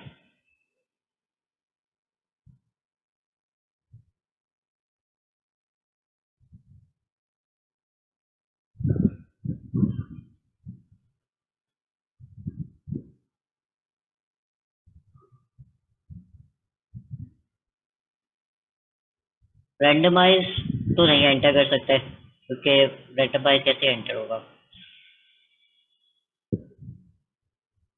हाँ, कुछ प्रॉब्लम हम अगर क्रिएट करना चाहें तो हम हाँ प्रॉब्लम क्रिएट कर सकते हैं। इससे मुझसे यहाँ पर क्या मांगा है, स्ट्रिंग मांगा है। अगर मैं इसको यहाँ पर नंबर पास करवा देता हूँ तो वो उसको एक्सेप्ट कर लेगा। क्यों? क्योंकि वो उस नंबर को जो है क्या करेगा, उसको जो है वो एज अ स्ट्रिंग पास करके, या उसको जो है वो एज अ स्ट्रिंग कन्वर्ट करके एज अ स्ट्रिंग लेकर उसको सेव करवा देगा, ठीक है। अब हमसे क्या मांग रहे हैं, इंट मांग रहा है। हम अपना नाम दे देते हैं। तो यहाँ पर आ जाती है एक्सेप्शन। एक्सेप्शन के जो एरर्स होते हैं वो एरर्स ये होते हैं कि आप रन टाइम पे कोई ऐसी चीज आ जाए जो कि आपके कोड के अंदर मतलब एक्सपेक्टेड नहीं थी। ठीक है, इनको आगे हम लोग जो है वो हैंडल करना सीखेंगे। ठीक है, ऐसा नहीं होना चाहिए कि मैं यहाँ पर कोई मुझसे कुछ और मांग रहा है और मैं कुछ और दे दूँ और उसकी वजह से मेरा प्रोग्राम जो है वो टर्मिनेट हो जाए। अभी देखो प्रोग्राम बंद हो गया, ठीक है, क्योंकि इनपुट मिसमैच आ गया और एक्सेप्शन आ गई है। एक्सेप्शन एरर है और ऐसा एरर है जो कि रन टाइम पे जो है उसको पता लगता है और वो टर्मिनेट करके उसको छोड़ देता है। इसके लिए हम करते हैं एक्सेप्शन हैंडलिंग। ये आगे आएगा, उसके अंदर जो है वो डिफरेंट कीवर्ड्स होते हैं, ट्राई एंड कैच। उससे जो है वो हम इससे वो करते हैं, मतलब प्रिवेंट कर रहे होते हैं, उसको रोक रहे होते हैं कि ऐसे प्रोग्राम जो है वो टर्मिनेट नहीं करना, उसको संभाल लेना अच्छी तरह। तो हम बिफोर हैंड सोच रहे होते हैं कि अगर किसी ने ऐसा दानिश इंट की जगह जो है वो दानिश टाइप कर दिया, कोई स्ट्रिंग दे दिया तो क्या होगा। ठीक है, तो वो उसकी एक्सेप्शन हैंडलिंग जो है वो हम लोग पीछे से करते हैं। ये आगे जाके आएगा, बट क्वेश्चन आया था तो मैंने कहा मैं बता दूं।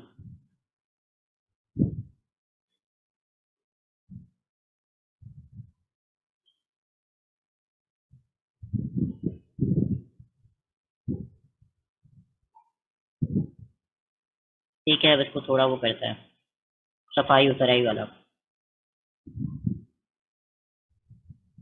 अभी ये कोड जो है वो मुझे अच्छा पसंद नहीं है।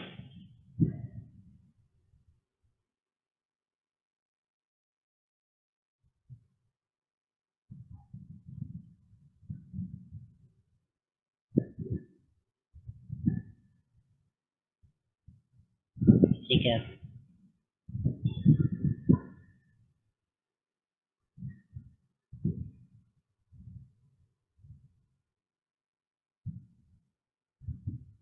इसको मैं थोड़ी स्पेस दी। पहली लाइन के बाद मैं इसको इधर प्रिंट करवा रहा हूँ ताकि ये मुझसे ये पूछे और ये मुझसे लाइन ले ले। दूसरा मैं इधर प्रिंट करवा रहा हूँ ताकि ये मुझसे एज पूछे और उसी वक्त मुझसे एज पूछे। अभी तो मुझे समझ भी नहीं आ रहा था कि मैं क्या टाइप करूँ क्या नहीं टाइप करूँ। ठीक है, और हमारे पास क्या है, ये तो हो गया, तो हटाते हैं। ठीक है, और हमारे पास एक ये है। ठीक है, एक और चीज कि जैसे ही ये चीज एंटर, मतलब ये चीज लिखता है तो उसके बाद क्या होता है, दूसरी लाइन पे आ जाता है। मुझे दूसरी लाइन पे नहीं आना, मुझे इसके आगे ही अपना नाम लिखना है। तो मैं क्या करूंगा, पेंट वाली कमांड दूंगा। ठीक है, और मुझे एक मैंने वो लगाया स्केप सीक्वेंस के इसको जो है वो एंटर करके मुझे चीजें दिखाए। ठीक है,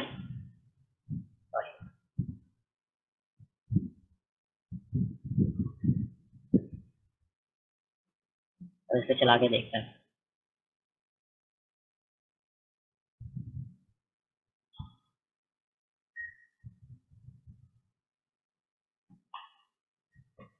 ठीक है, अब हमारे पास कहाँ पर लिंकिंग हो रही है, यहाँ पर क्यों हो रही है, क्योंकि मैंने यहाँ से जो है वो एलन हटा दिया। एलन क्या कर रहा था, उसको दूसरी लाइन पे फेंक रहा था, तो उसके बाद वो कॉल करवा रहा था। मैंने कहा मुझे जो है वो एलन नहीं चाहिए, मुझे उसी लाइन पे जो है वो बताना है कि मेरा नाम क्या है। ठीक है, उसको मैंने नाम दिया, मैंने एंटर किया, दूसरा आ गया। ठीक है, उसको मैंने एज बताई, फिर तीसरा आ गया, उसको जो है वो रैंडमली सैलरी बताई, और बस।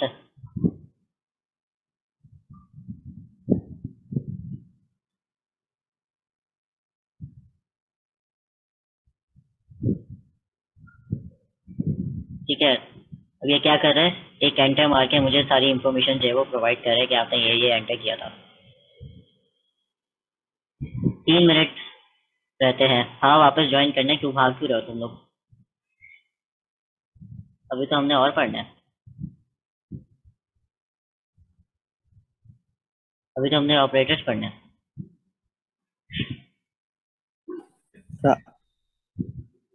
चलो मैं इसको यहाँ पर अभी एंड कर रहा हूँ, फिर तुम लोग वापस ज्वाइन करो।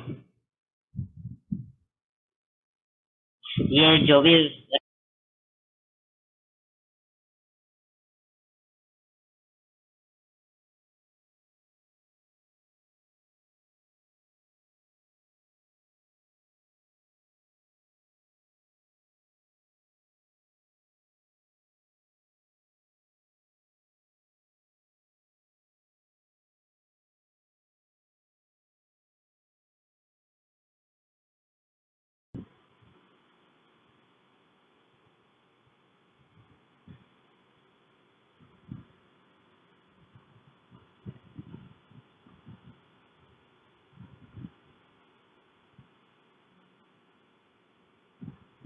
मेरा माइक ऑफ नहीं है, मैं बोल नहीं रहा।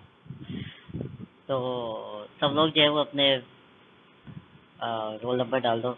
और शिराज ने कोई एंड टाइम पे जो है वो कोई मैसेज किया था कि ये कोई क्वेश्चन किया था, वो गायब हो गया।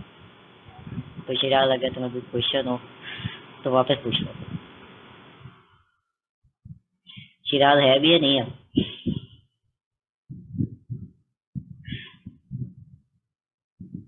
है सर, है। कैरेक्टर प्रिंट करवाने के लिए ये मैटर सही है।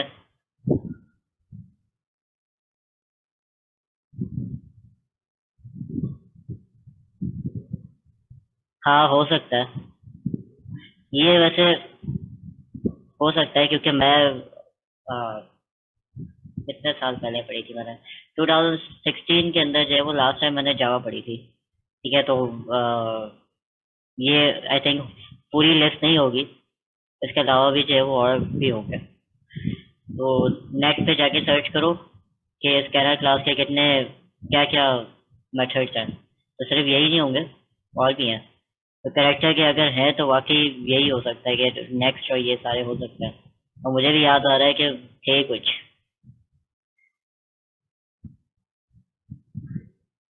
अच्छा, फिर जावा के अंदर और सी प्लस प्लस के अंदर सबने जो है वो अर्थमेटिक ऑपरेटर्स तो पढ़े होंगे।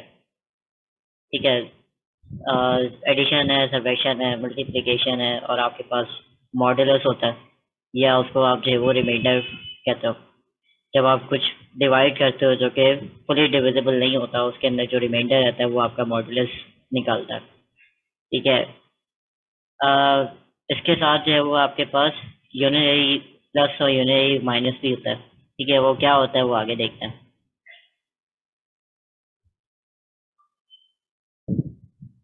ठीक है, हमारी लैब है।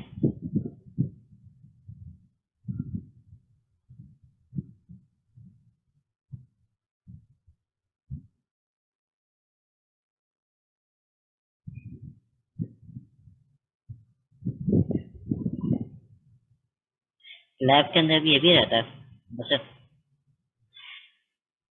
रुक जाओ, अभी हम उस पर नहीं आ सकते।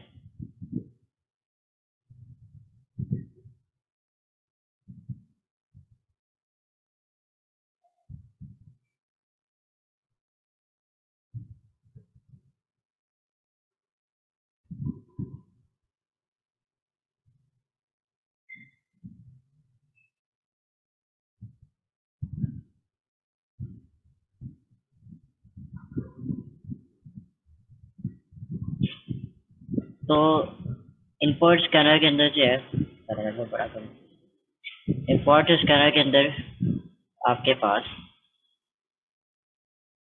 एरे के अंदर भी जो है वो हम लोग काम कर सकते हैं। तो पहले मैं इसको रीडेबल बना दूं ताकि समझ में आए कि क्या हो रहा है।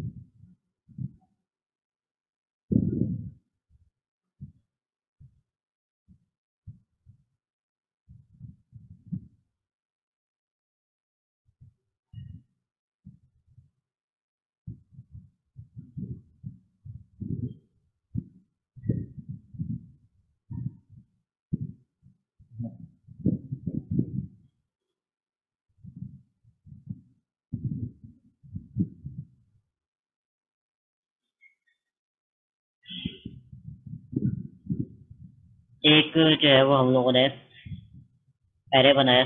ठीक है, 10 एलिमेंट्स का जो कि इंट है। ठीक है, एक ऑब्जेक्ट हो, ये तो आप लोगों ने रट्टा लगाना है, और इसको क्या नाम ऐसे ही उठा के कॉपी पेस्ट कर दिया करो। फिर उसके बाद हम लोग एक फॉर लूप बना रहे हैं। ठीक है, जिसकी हद कहाँ तक है, उसकी लेंथ तक। ठीक है, जो भी इसकी लेंथ होगी उस तक ये चलेगा। ठीक है, तो इसकी लेंथ क्या है, 10 है, ये 10 वही 10 टाइम्स चलेगा। ठीक है, थोड़ी सी डिफरेंट लॉजिक है इसलिए बता रहा हूँ। फिर हम लोग क्या कर रहे हैं कि सिस्टम डॉट प्रिंट आउट के अंदर जो है वो हम लोग एंटर करवा रहे हैं स्टूडेंट्स के मार्क्स। ठीक है, और उस एरे के अंदर ये जैसे जैसे एरे बढ़ता रहेगा वैसे वैसे जो है वो उसकी इंडेक्स भी बढ़ता रहेगा। और जैसे जैसे जो है वो ये कॉल करवाते जाएंगे, हम एंटर दबाएंगे, एरे ऑफ होगा, वापस यहाँ पर आ जाएगा, इंक्रीमेंट होगा, इसको चेक करेगा, वापस इसको चलाएगा, इधर ये करेगा और फिर हम वैल्यू डालेंगे, तो ये समझ जाओ इस तरह चलेगा। ठीक है, तो इसको फिर चला के देखते हैं। जब हमने इसको रन किया तो ये हमें एक दफ़ा इससे ये प्रिंट किया। अब ये जो है वो इसके लिए इंतज़ार कर रहा है कि मुझे कोई इनपुट देगा। तो हमने जो है, ठीक है, तो उसके बाद वापस चला और ये इसी तरह 10 दफ़ा चलेगा। तो मैं रैंडमली कोई मार्क्स डाल रहा हूँ।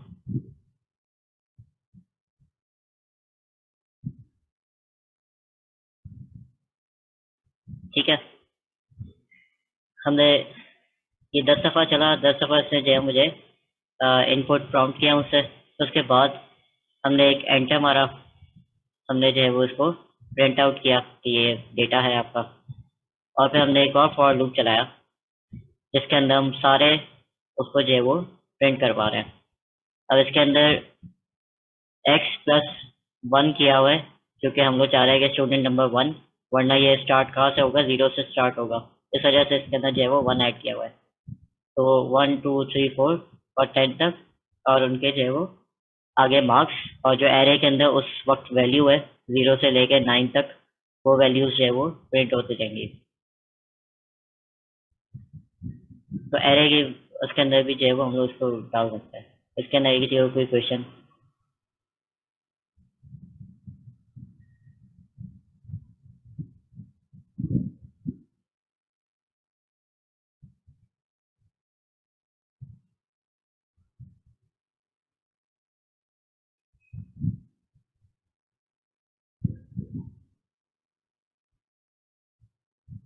तो यही लिख दो, हाँ सर क्लियर हो गया।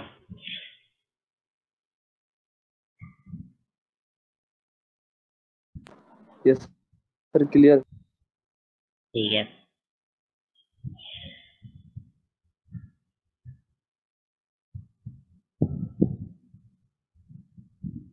लास्ट वाला प्रोग्राम फिर से समझाऊंगा, एक सेकेंड।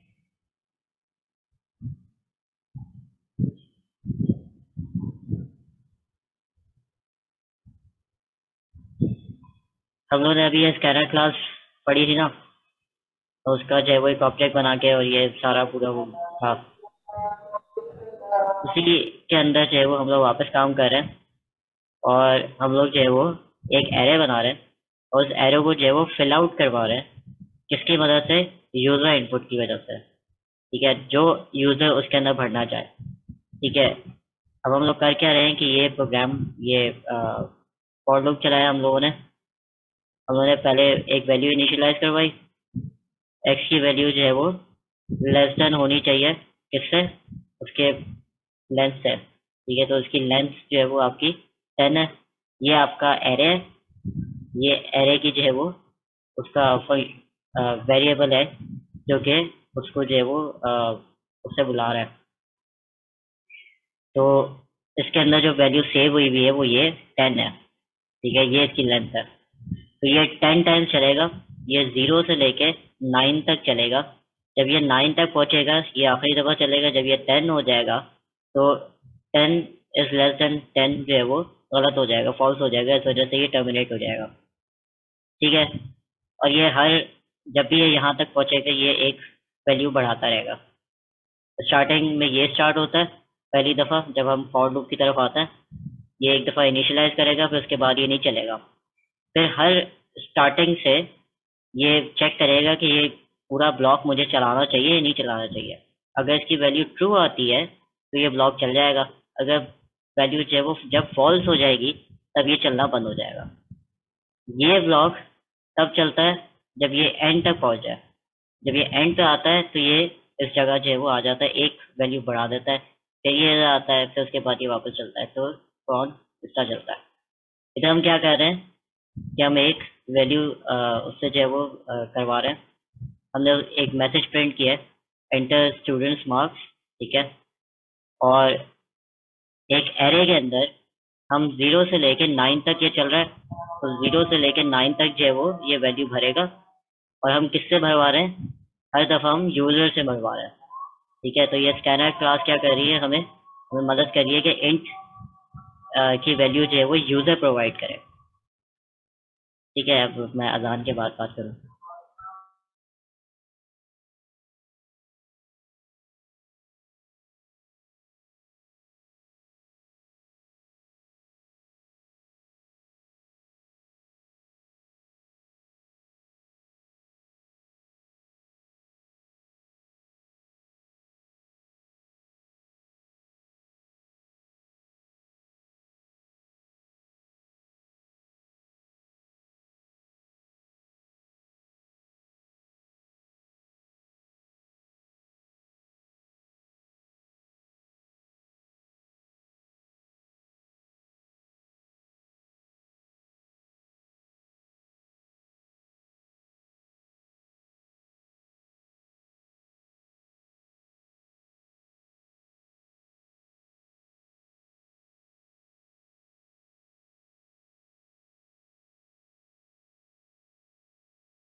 अच्छा, अब फाइनली जब ये सारी वैल्यूज यूजर दे देगा इसके अंदर, तो ये एरे जो है वो फिल हो जाएगा। अब क्या है हम लोग करेंगे, हम लोग जो है वो उस एरे को प्रिंट आउट करवाएंगे। ठीक है, प्रिंट आउट इधर इसलिए नहीं करवा रहे क्योंकि वो पहले एरे देगा, फिर उसके बाद वो प्रिंट आउट कर देगा कि क्या वैल्यू आपने डाली, फिर उसके बाद हम एरे फिर पूछेगा, फिर उसके बाद वैल्यू डालेगा। इसलिए जो है वो उसके लिए हमने एक अलग फॉर लूप बनाया है जो कि सेम काम कर रहा है जो ऊपर कर रहा है। ठीक है, और वो सिर्फ क्या करवा रहा है, जो हमने वैल्यूज डाली हैं उनको सिर्फ प्रिंट करवा रहा है और कुछ नहीं कर रहा। ठीक है, तो वो 0 से लेकर 9 तक, 9 इंडेक्स तक जो है वो जितनी वैल्यूज होंगी वो जो है वो प्रिंट आउट करवा लेगा, जैसे यहाँ पर की हुई है।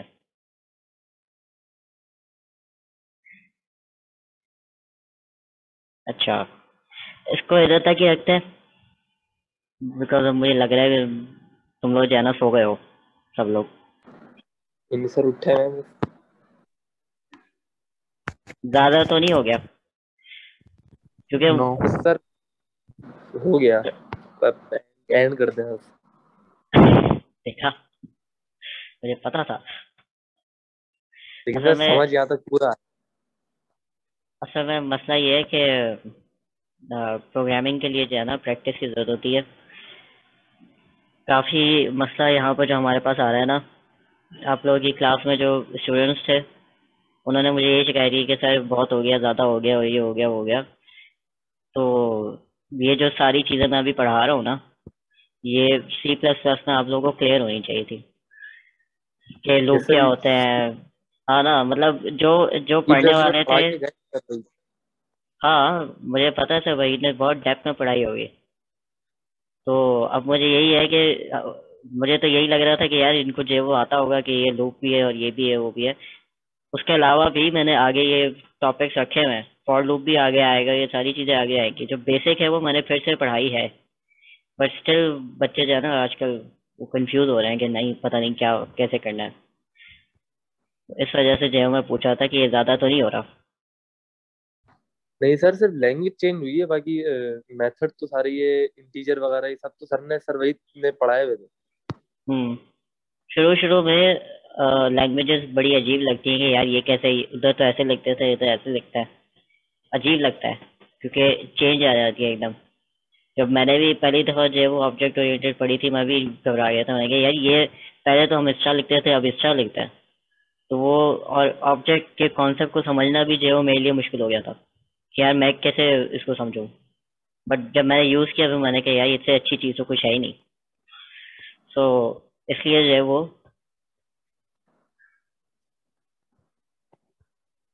टाइमिंग सही नहीं है 7 बजे तक बस।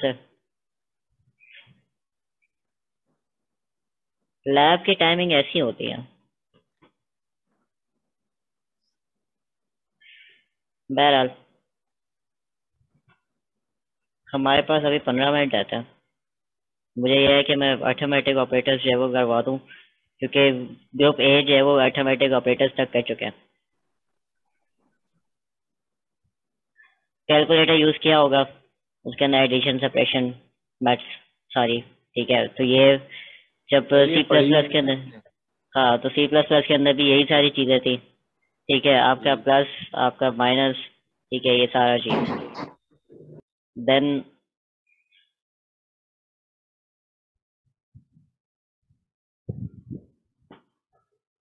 फिर आप लोगों ने जो है वो इंक्रीमेंट ऑपरेटर्स और डिक्रीमेंट ऑपरेटर्स भी पढ़े होंगे, ठीक है। ये फॉर लूप के अंदर जो है वो आप लोगों ने यूज किया। तो इसके अंदर आप लोग क्या कर रहे होते हो कि 2 तरह के जो है वो आपके फॉर्म्स होते हैं। एक प्रीफिक्स के प्री मतलब पहले, फिर एक होता है पोस्ट फिक्स कि पोस्ट मतलब बाद में। तो प्रीफिक्स जब हम लोग लगाते हैं तो उसका मतलब होता है कि पहले वैल्यू को बढ़ाओ फिर उसके बाद स्टोर करवाना, ठीक है। पोस्ट फिक्स के बाद मतलब ये होता है कि पहले जो है वो वैल्यू डाल दो, असाइन करवा दो, फिर उसके बाद उसको बढ़ाना, ठीक है। ये लैब होगी इसके आगे, मैं देखता हूँ कि पहले मैं जो है वो उसकी लैब तो करवाऊँ इस चीज़ की। बस ये आखिरी लैब करते हैं क्योंकि उन्होंने भी यहाँ तक ही किया है, और उसके बाद जो है वो एंड करते हैं। मुझे लग रहा है कि एक क्लास नेक्स्टेड लूप की लें, उसकी लॉजिक थोड़ी समझाया और नहीं आ रही है अच्छा प्रैक्टिस में। असल में आप लोग की क्लास में जो है ना 2 तरह के स्टूडेंट्स हैं, जिनको प्रोग्रामिंग समझ में आ गई और जिनको नहीं आई। इस वजह से ज़्यादा ये इशू रहेगा, क्योंकि अगर मैं एकदम आगे ले गया ना तो जो वीक बच्चे हैं वो बिल्कुल ही वो हो जाएंगे कि नहीं हमें तो कुछ भी नहीं समझ में आया। जब ऑलरेडी सेव है तो मैं क्यों चेक कर रहा हूँ तो क्या।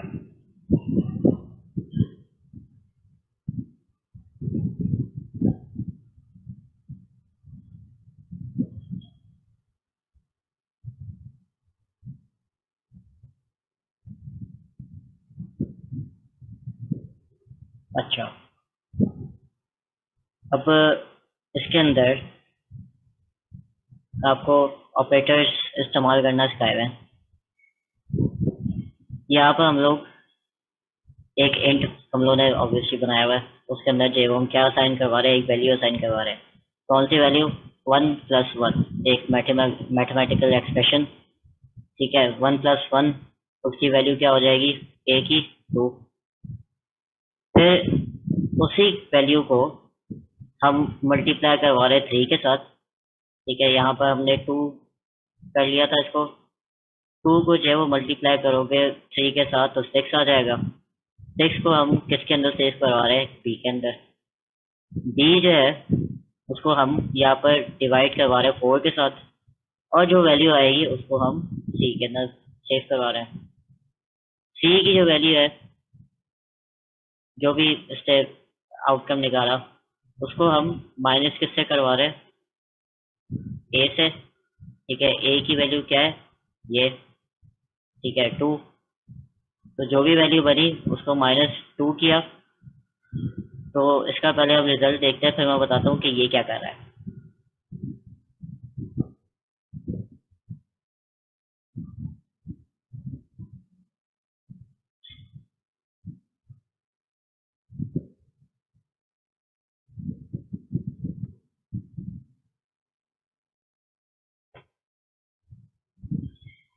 ठीक है, पहली वैल्यू हमारी 1+1 2, फिर 2 × 3 6, ठीक है।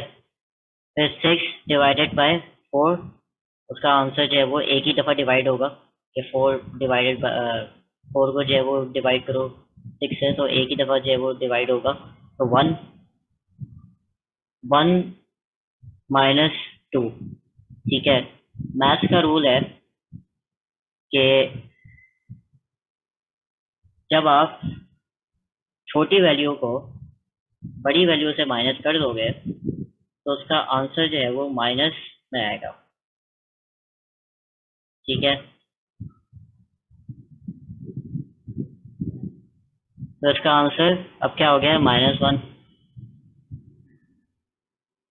जब -1 हो गया तो हम यहाँ पर यूनिटरी लगा रहे हैं ऑपरेटर, उसको क्या करने के लिए, उसको प्लस करने के लिए, क्योंकि आपका plus sorry minus multiply by minus is equals two plus, ठीक है। ये बेसिक मैथ्स है, ठीक है। अगर इसको हम एक्स लगा रहे हैं तो ताकि तुम लोगों को लगे मल्टीप्लाई हो रहा है, ठीक है। तो अगर हम इस पूरी एक्सप्रेशन को अगर सॉल्व करते हैं तो हमारे पास आना चाहिए पॉजिटिव में आंसर, ठीक है। तो यहाँ पर यही हुआ है कि इसको जो है वो इसके साथ मल्टीप्लाई किया है तो ये पॉजिटिव हो गया। यहाँ तक समझ में आया किसी को?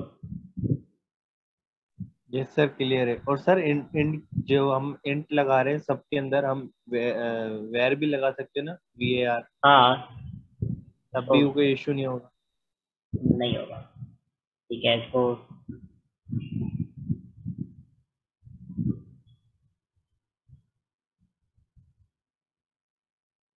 ठीक है, इसको हम फिर भी करवा देते तो कोई इशू नहीं है। इसको डबल की जगह जो है वो हम लोग वार भी लिख सकते हैं, कोई इशू नहीं होगा, ठीक है। ये समझ में आया? कोई है ऐसा जो कि कहेगा सर मुझे बिल्कुल समझ में नहीं आया? नहीं सर, बिल्कुल अच्छी तरह क्लियर है, सुपर क्लियर। मैं समय देख रहा होता हूँ जो एक तो शायद बच्चे जो होते हैं जिनको होता है कि नहीं, और कुछ ऐसे होते हैं जो वाकई इनको बिल्कुल नहीं समझ में आ रहा होता, ठीक है। तो काफी बच्चों ने कह दिया कि हाँ समझ में आ गया।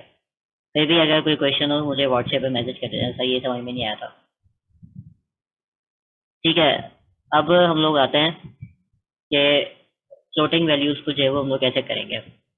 ये हम लोग डी ए डबल और ए वेरिएबल, ठीक है, इस तरह करके हम लोगों ने सेव किया इसका नाम।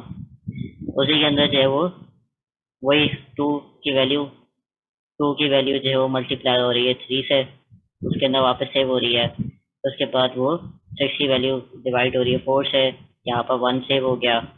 1 जो है वो माइनस हो रहा है 2 से, यहाँ पर -1 सेव हो गया, -1। और ये सारी वैल्यू सॉरी फ्लोट के अंदर होंगी तो उसके फ्रैक्शंस भी अलग होंगे, सॉरी।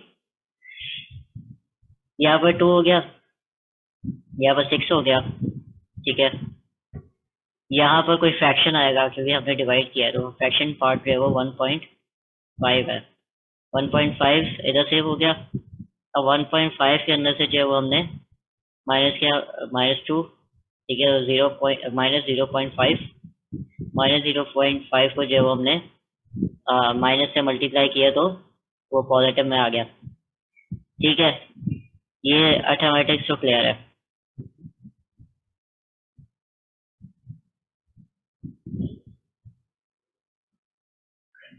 फिर इसकी जगह हम लोग आते हैं कि मॉड्यूलस क्या करता है।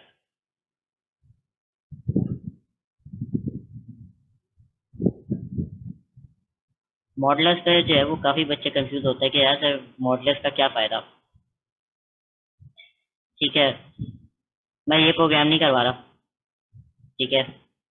मैंने एक कोड किया हुआ था क्लास ए के लिए, उसी को करवा रहा हूँ।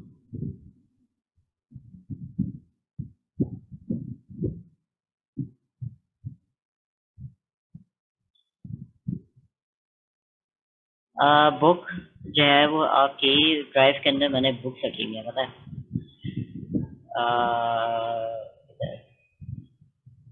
ठीक है, किसी ने बुक्स ही गायब कर दी। रुक जाओ,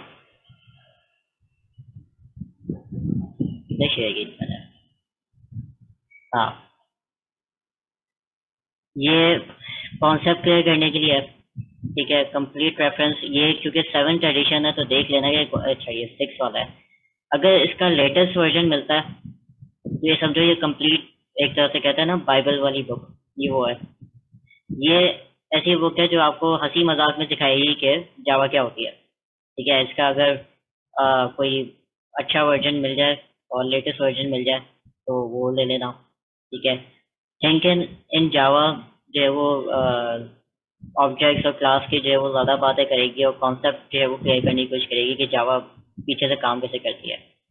और डेल्टल जो है वो ज़्यादातर प्रोग्रामिंग बेस्ड है। ठीक है, ये जो तुम लोगों का लर्निंग स्टाइल है, सारी बुक्स खोल के देखो, जो समझ में आती है पढ़ो। ठीक है, उनका अगर अच्छा वर्जन मिले तो मुझे भी दे देना।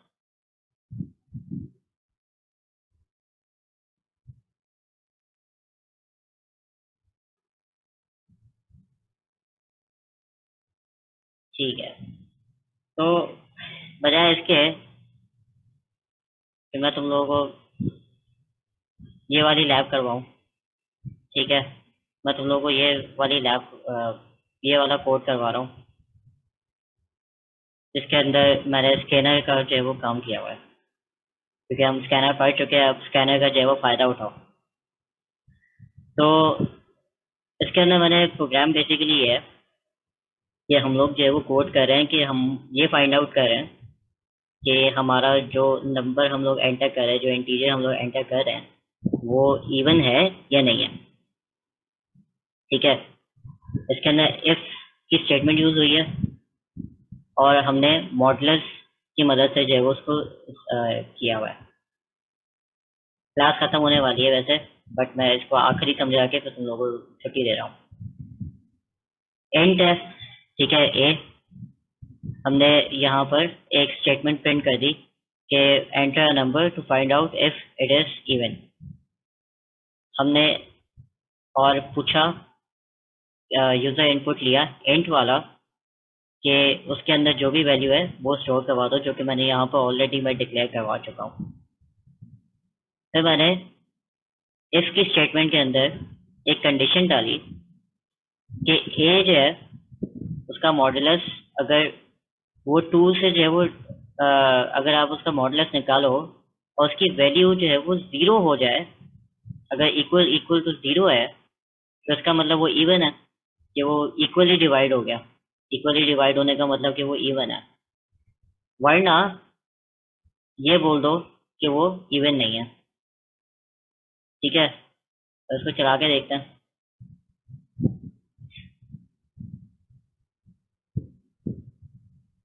अच्छा नाम मैंने मॉडुलस क्यों रखा हुआ है, पहला तो इधर ही चाहिए था। अच्छा हाँ, मॉडुलस ही तो सिखा रहा हूँ मैं, बस एंड में मेरा भी जो है वो दिमाग अब बंद हो रहा है।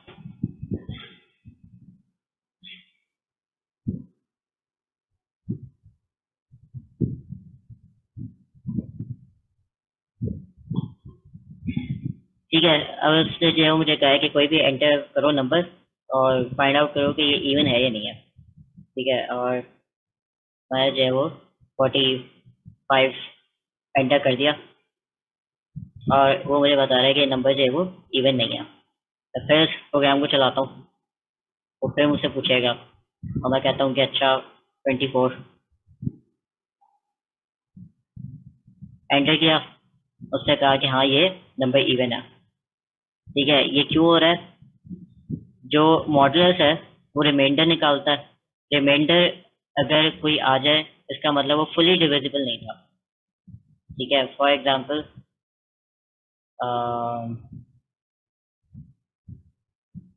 इसको डिवाइड करो, 4 को 7 से डिवाइड कर दो। ठीक है, 4 का क्या आएगा, 4 एक दफ़ा लगेगा। ठीक है, तो उसके बाद 3 जो है वो उसका रिमाइंडर बन जाएगा और एक दफ़ा डिविजिबल होगा। समझ में आ रहा है या सर से गुजर रहा है? मेरे पास पेन नहीं है, वरना मैं पेन से तुम लोगों को समझाऊंगी क्या हो रहा है। मॉडुलस पहले इस्तेमाल किए? यस सर, सर वही ने अरिथमेटिक ऑपरेटर में करवाया था। हाँ ना, तो मॉडुलस ये कर रहा होता है कि वो रिमाइंडर बताता है कि है या नहीं है। अगर कोई रिमाइंडर होता है तो इसका मतलब वो फुली डिविजिबल नहीं था, और अगर रिमाइंडर जो है वो 0 है तो इसका मतलब वो फुली डिविजिबल था। जो इवन नंबर की जो डेफिनेशन है कि वो फुली डिविजिबल होता है, तो वो इवन है। जो ऑड नंबर होता है वो जो है वो फुली डिविजिबल नहीं होता है। ये लॉजिक सबको समझ में आई है? Yes sir. ठीक है, ये कोड मैं तुम लोग को दे दूंगा, और इससे जो है वो, इसलिए मैंने स्कैनर क्लास करवाई थी, क्योंकि स्कैनर क्लास से ये होता है कि जब स्टूडेंट्स के पास ये पावर आ जाती है ना कि वो यूजर से इनपुट ले, तो उनकी प्रोग्रामिंग करने का दिल और करता है। क्योंकि होता है कि छोटे छोटे प्रोग्राम बना के देखो कि ये इनपुट दूंगा तो क्या होगा, और कैलकुलेटर वाला जो है वो बना के देखो कि मैं ये कैलकुलेटर जो है वो इसको ये वैल्यू दी, इसको ये वैल्यू दी, इसको मुझे प्लस करके दे दी। ठीक है, तो ये जब इसका स्कैनर मैंने इसलिए पढ़ा है कि ताकि तुम लोगों को जो है वो ये हो कि अब यूजर जो है वो इनपुट दे सकता है। ठीक है, बहुत टाइम हो गया, और सर अटेंडेंस मुझे भेज दी थी। मैंने उससे कहा था कि सबसे ज्यादा जब बच्चे हो ना, तब मुझे जो है वो एक अटेंडेंस का शॉट लेके भेज दिया करो। तो उसने मुझे भेज दिया। ठीक है, सर उसने ओके ले जी। ली थी शायद। हाँ, उसने ले लिया, उसने मुझे भेज भी दिया। चलो जी, ओके, अल्लाह हाफिज, और फिर कल देखते हैं। Okay sir. नहीं नहीं, वापस भेजने की जरूरत ओके नहीं सर, है, अल्लाह एक हाफिज। दफा भेज दिया बस काफी है। ओके, अल्लाह हाफिज।